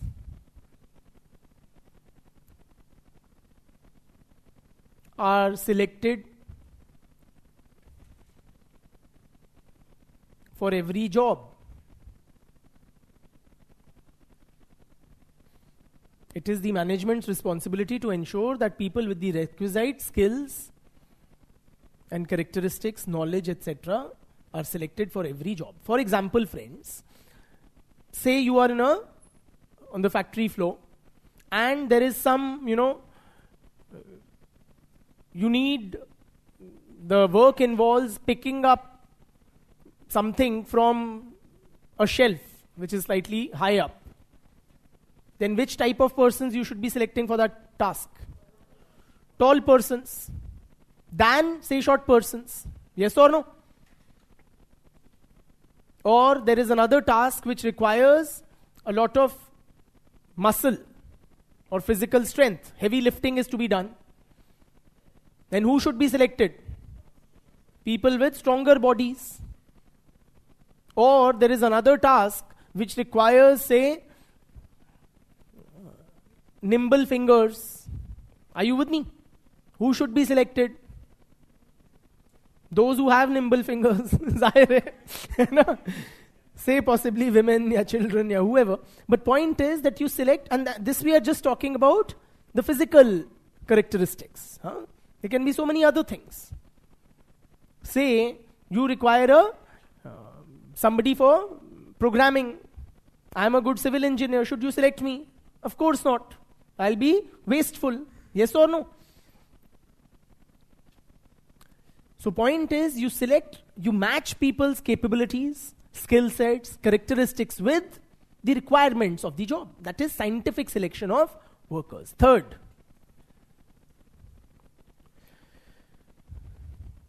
scientific training of the workforce.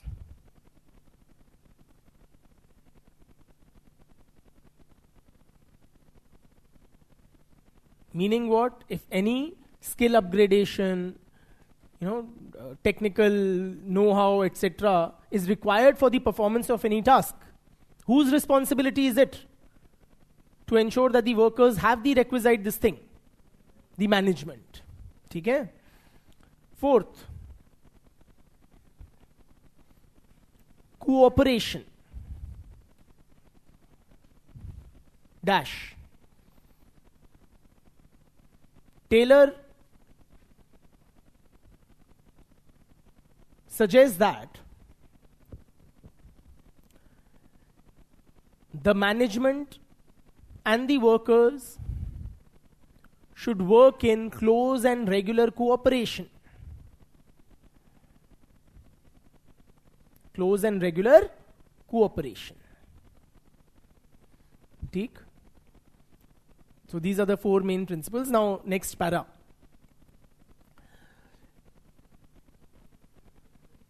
Close and regular cooperation. Next para.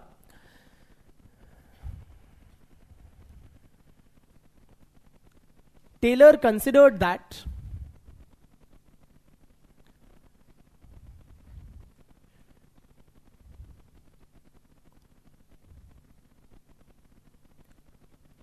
the management should scientifically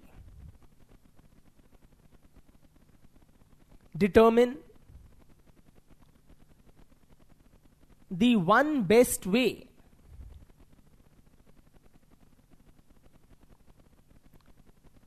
to perform a job,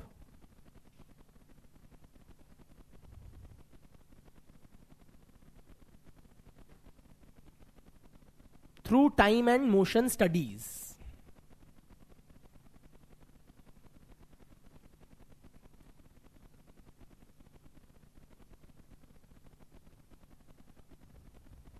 Full stop. Workers have to be then taught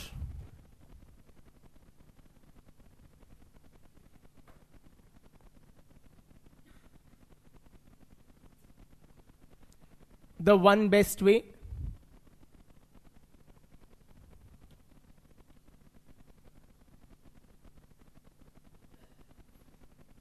comma sufficiently motivated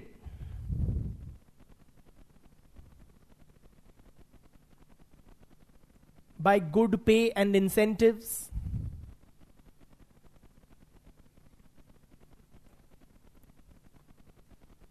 and closely monitored to ensure high levels of labor productivity.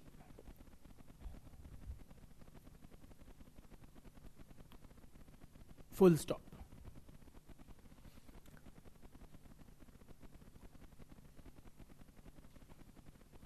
Taylor considered that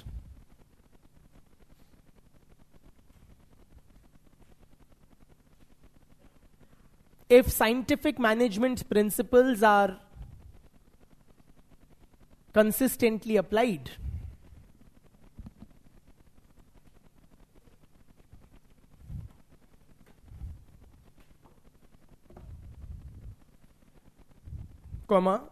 it will significantly reduce wastage. It will significantly reduce wastage, increase labor productivity,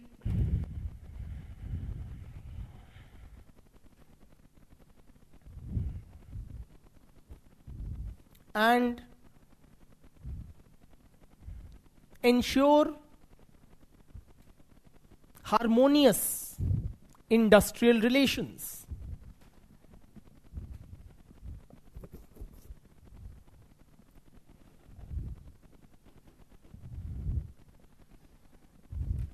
Full stop. Scientific management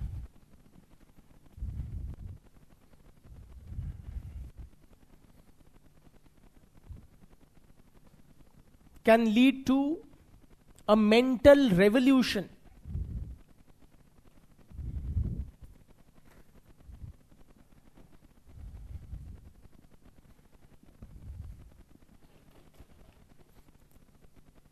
And the benefits of increased productivity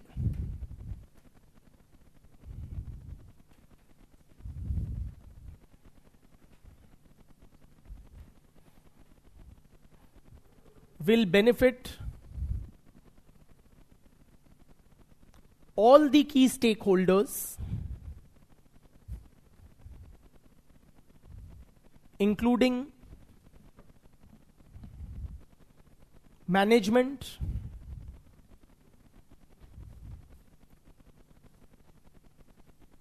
workforce, and customers.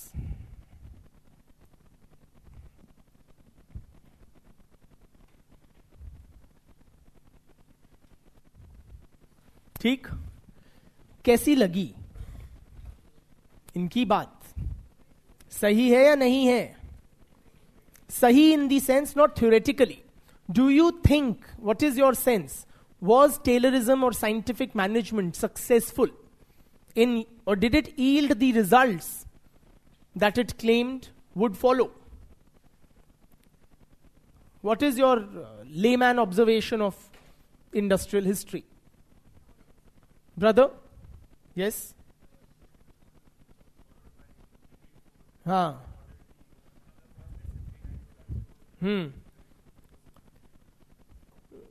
But that's like one company and one industry.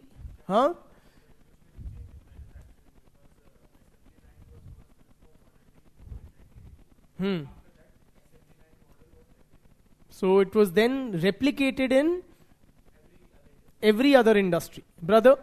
So you were saying it was successful, clearly.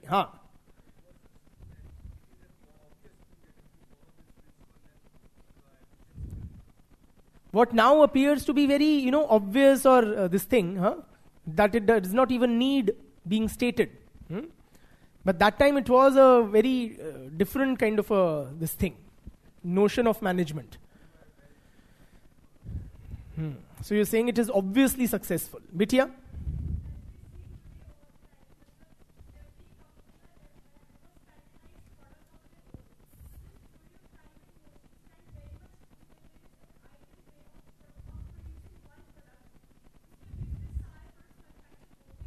So you are saying that this has been applied across, like something quite like what he was also suggesting.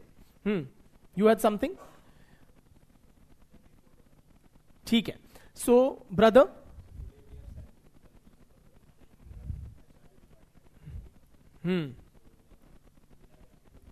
You have aptitude tests and बिल्कुल ठीक है. So yes, clearly friends, scientific management approach was a runaway success. Undoubtedly, as many of you have rightly pointed out, it was an undoubtedly a huge success. क्या नाम है तुम्हारा? Taylor.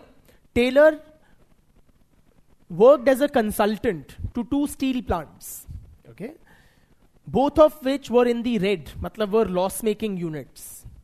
And within few months, he applied scientific management and he was able to turn around their fortunes. They became profitable once again. So he brought these 2 steel plants, from the brink of closure into profitability. But it's not just about 2 isolated steel plants. As has been rightly pointed out, it was very successfully implemented by Henry Ford. And in its aftermath, it was replicated by other automobile manufacturers. Why just automobile? Across industries. So this assembly line production system based on scientific management principles became very widely applied across industries.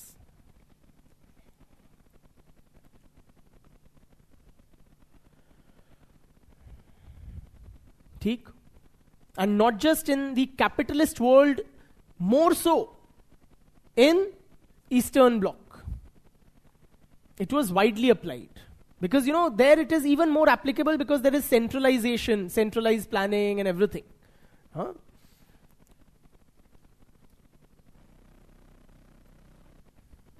So clearly it was a hit. Yet,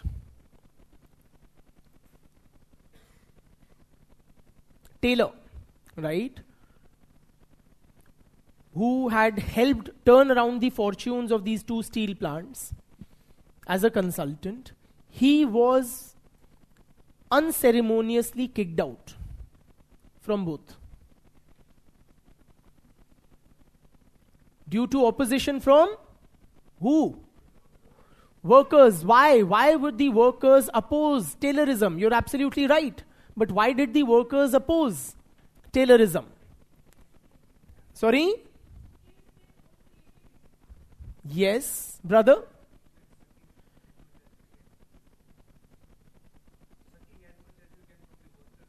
Extracting as much as we can from the workforce.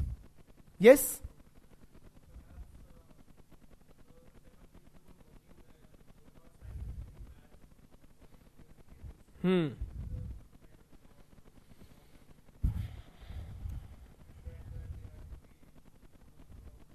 So why was Taylor?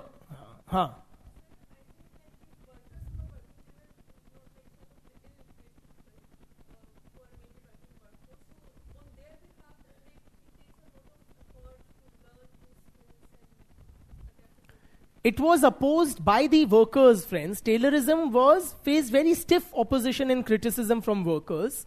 Why? Because they saw Taylorism as dehumanizing. It didn't treat workers as human beings. Are you with me? They were treated as a resource which was input in the production process. Very mechanical, cold, rational treatment of human beings. So the human element, the human dimension was missing in Taylorism. अब भैया मैं ऐसा paint उठा रहा हूं या ऐसे उठा रहा हूं, तुम हर चीज पे मेरी बाल की खाल निकालोगे? Are you with me? Very minute control by the management. Are you with me? All of this was strongly resented by the workforce.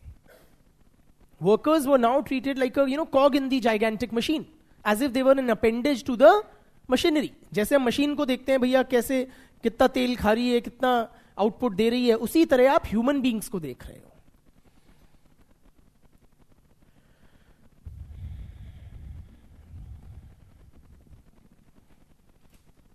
एक बात बताओ, you are the owner of an industry which is on the brink of closure. right? You are a capitalist owner of a factory which is on the brink of closure. You have this outside consultant who turns around the fortunes. Not just theoretical, but practically implements, shows that it works. So because of some opposition from workers, will you remove him?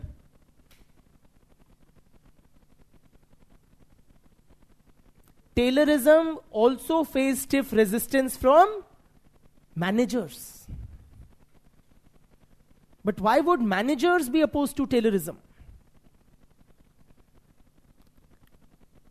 Managers were also critical of scientific management. Please appreciate what scientific management did. Earlier, managers with experience or proven skill, capabilities, they were very valued in the industry. उनको बहुत पैसा मिलता था. मान लो मैं steel plant चला रहा हूँ, आई am a capitalist, you have worked in another steel plant for 10 years and consistently that company made profits. Then I will try to catch you, offering you a very handsome pay. But now what does Taylorism say? इनका कोई NAAC वैक नहीं है. Management क्या है? Scientific है. So conducting experiments, we can figure out what is the one best way. So management की जो value थी वो कम कर दी.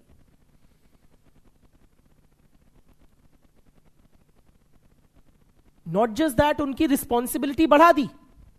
Earlier, management used to pin the blame for low production on workers.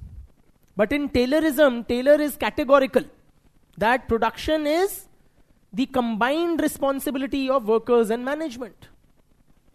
जिम्मेवारी बढ़ा दी, वैल्यू कम कर दी. तो management was also unhappy with Taylorism.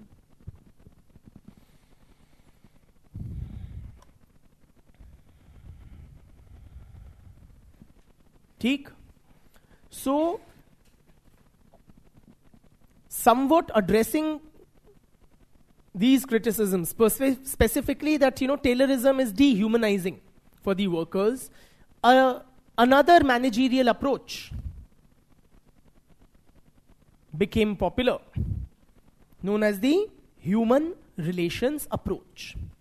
Human relations approach.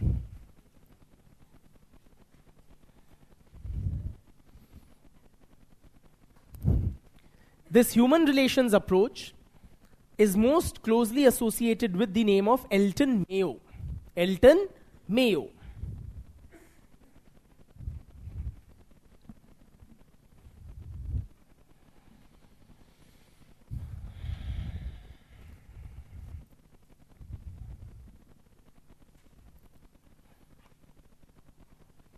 And there was a set of experiments known as the Hawthorne studies or the Hawthorne experiments which were conducted in America.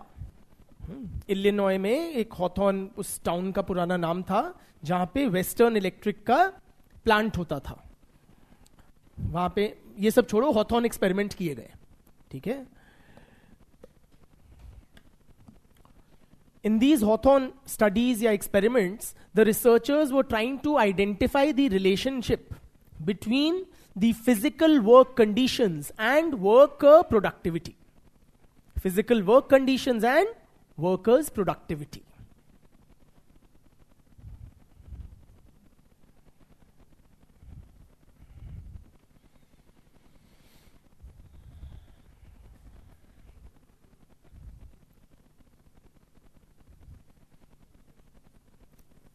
The researchers were trying to identify the relationship between the physical conditions at work and workers' productivity.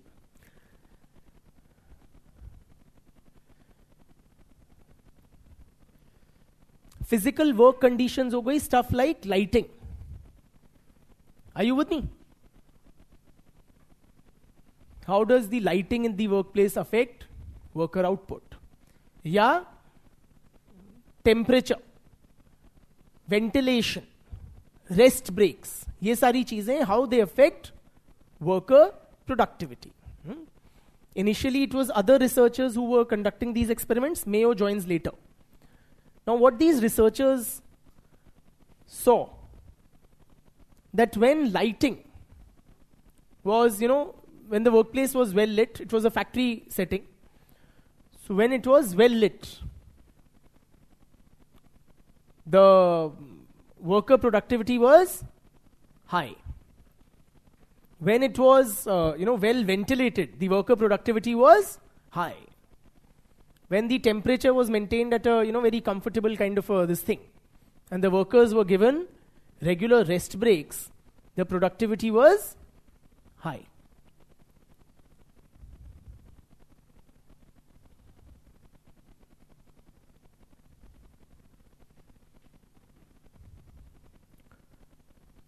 But when the physical work conditions were, adverse,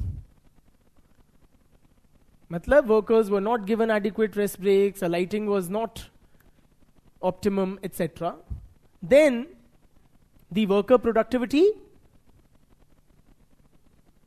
remained high. In other words, and contrary to popular expectation, in other words, the researchers could not establish a clear relationship between the physical work conditions and the workers' productivity. One would expect कि भैया जब lighting अच्छी है तो अच्छा काम कर लेंगे, ज़्यादा कर लेंगे, कम होगी तो कम करेंगे, पर ऐसा नहीं था.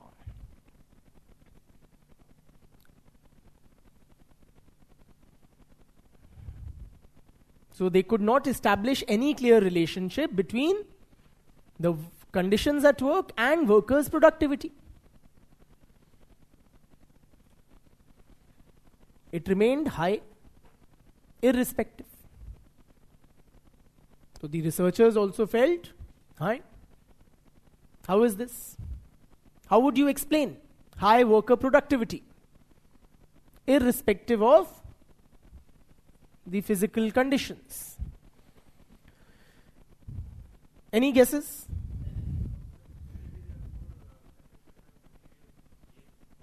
We'll come to that. That was also covered, but we'll come to it in just a while. You're saying money is the motivating factor, but we'll come to that separately. But that was not the case here.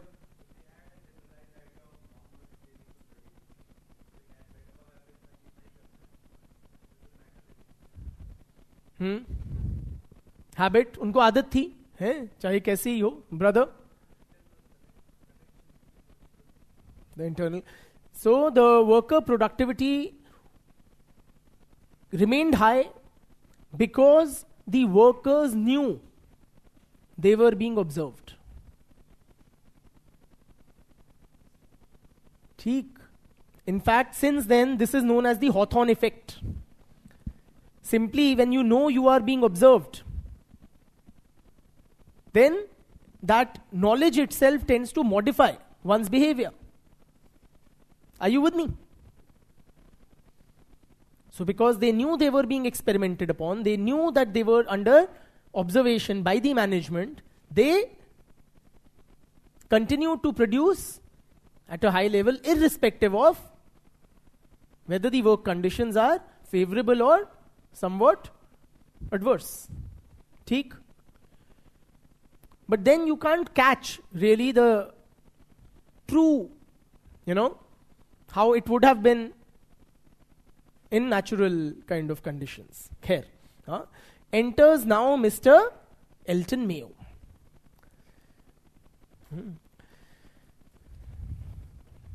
And what he did identify, he concluded that there is, or workers' productivity is affected by what? No, not the work conditions. By the nature of supervisory techniques which are employed. Workers' productivity is affected by the nature of supervisory techniques which are employed.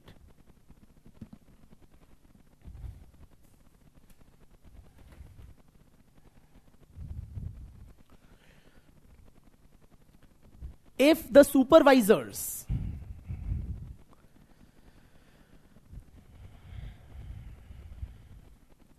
were authoritative,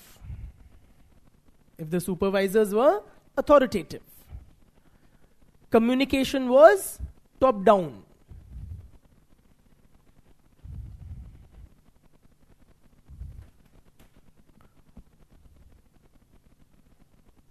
workers were told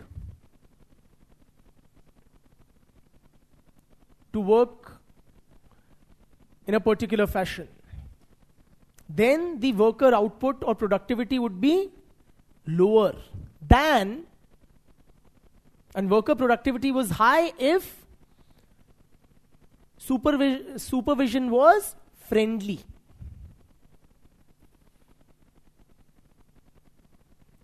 Less formal.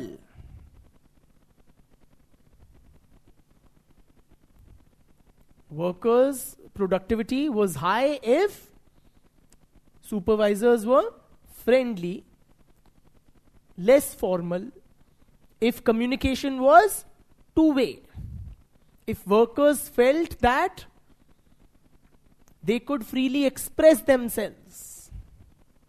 ठीक?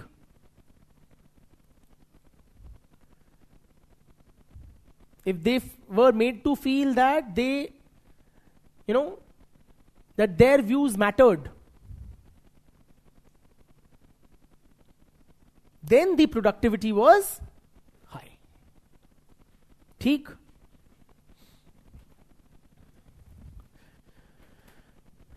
This was the what basically Hilton Mayo deduced from these studies. There was another experiment conducted called the bank wiring experiment.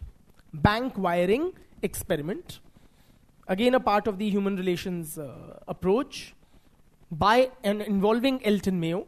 The bank wiring experiment. This experiment, basically they were trying to gauge, or they were trying to identify how workers respond to monetary incentives. How workers respond to monetary incentives.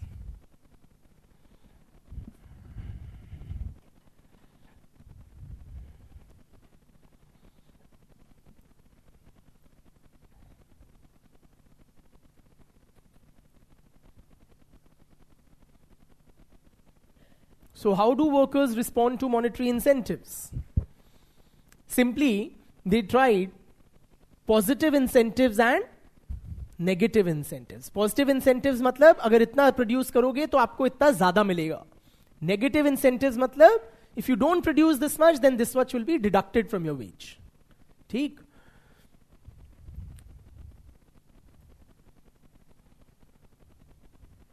What works, friends? What's your sense? What do workers positively respond to?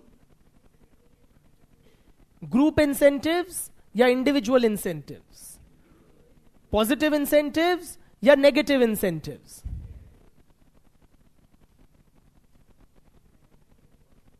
None. What the research found that irrespective of the incentives offered, workers maintained their output. ना कम करते थे ना ज्यादा.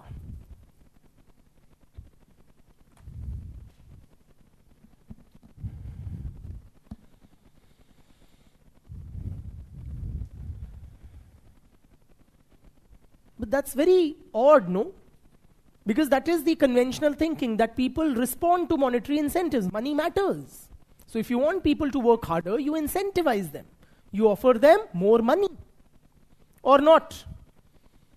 How do you explain such kind of an observation? Does it suggest that workers के लिए पैसा छोटी बात है? Why is it that the workers were not responding? Brother, did you just raise your hand? Yeah. Huh? See? Guys, no crosstalk. Huh, brother? Very good. Absolutely. So many of the workers tended to think that if they do increase in response to incentives, then management will then expect that level of performance from them and they will lay off some of the workers. Are you with me? तुम इतना काम तो कर ही सकते हो, तुमने करके दिखाया है तो करो, तो हमें इतने लोगों की क्यों?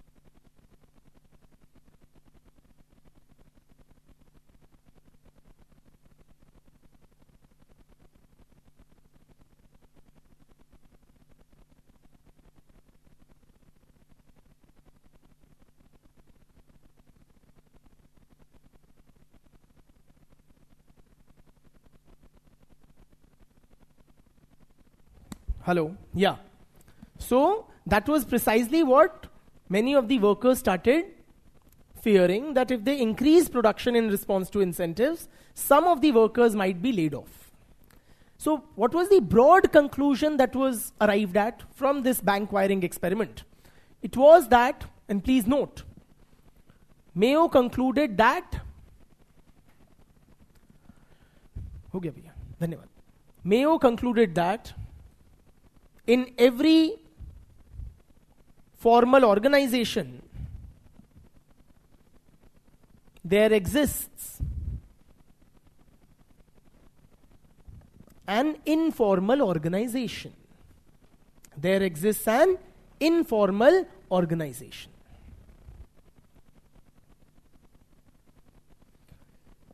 Meaning what? In every company, any big company, you will have some official communication. Like in this example, the official incentive structure, right? So you will have certain certain formal structures, formal communication, all of which is typically in the hands of the management. Formal rules, etc.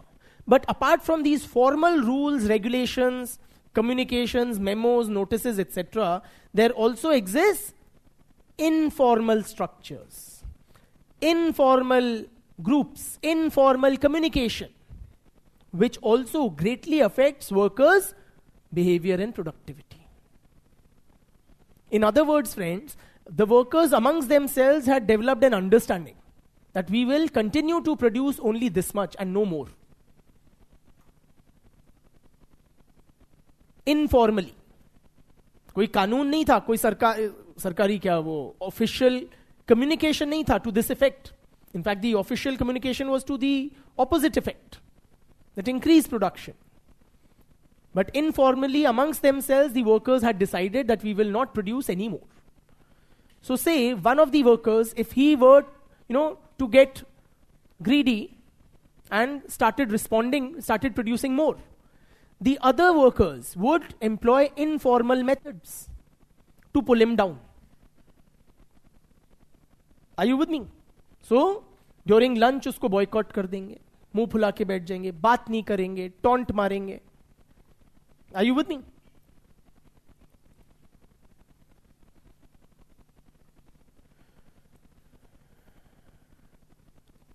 Now, what do you do now that you have realized this as managers? What good is this theory? Does it mean that मैं as management क्या करूं? मैं अपनी job छोड़ दूं? If workers will be responding only to the informal structures and communications, what can I as a manager, am I like impotent as a manager or not? क्या करूं मैं इस realization से that there is an informal organization? Sorry? Become part of it. And how do I do that? Dosti yari. So साफ बात है, first you have to be mindful of the existence of the informal organization. And then you can harness the power of the informal organization. One can become friendlier with the workers. So you can tell them कि भाई थोड़ा सा कर दो वरना मेरी नौकरी line पे आ जाएगी. Are you with me? So through persuasion, by forging friendships, or see, formally the workers may be all at one position, but informally in that group there might be a leader, informal leader. होता है ना, some people by the force of their personality tend to drive group dynamics. Identify that. Try to bring him to your point of view through Sam Dam Dand Bhed. Yes or no? And then so you have to be mindful of the presence of the informal organization in order to harness its power. Are you with me? अब ये बताओ, ये जो human relations approach है, has that been impactful or not? Why yes or no? Why yes? So in any major corporation today, You see this HR department, क्या करता है वो? यही करता है. It is trying to foster a friendlier workplace where the workers feel they are part of the organization. Yes or no? That they can express themselves. They are trying to, encourage informal organization. Excursions पे ले जाएंगे, team building exercises कराएंगे. Yes or no? The idea is, and thanks to this approach, we now recognize the importance of people skills in management. कि भैया, getting work done from people is not just about having technical know-how or professional expertise, but you also need to know how to deal with people. Thanks to the human relations approach, now, companies have developed that humane dimension, treating people not just as mere cogs in the machine, but as human beings with human needs, emotions. Yes or no? So क्या देंगी companies?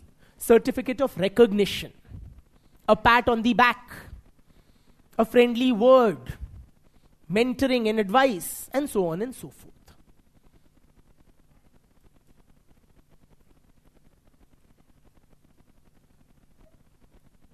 Yes or no? बहुत बहुत धन्यवाद. Thank you.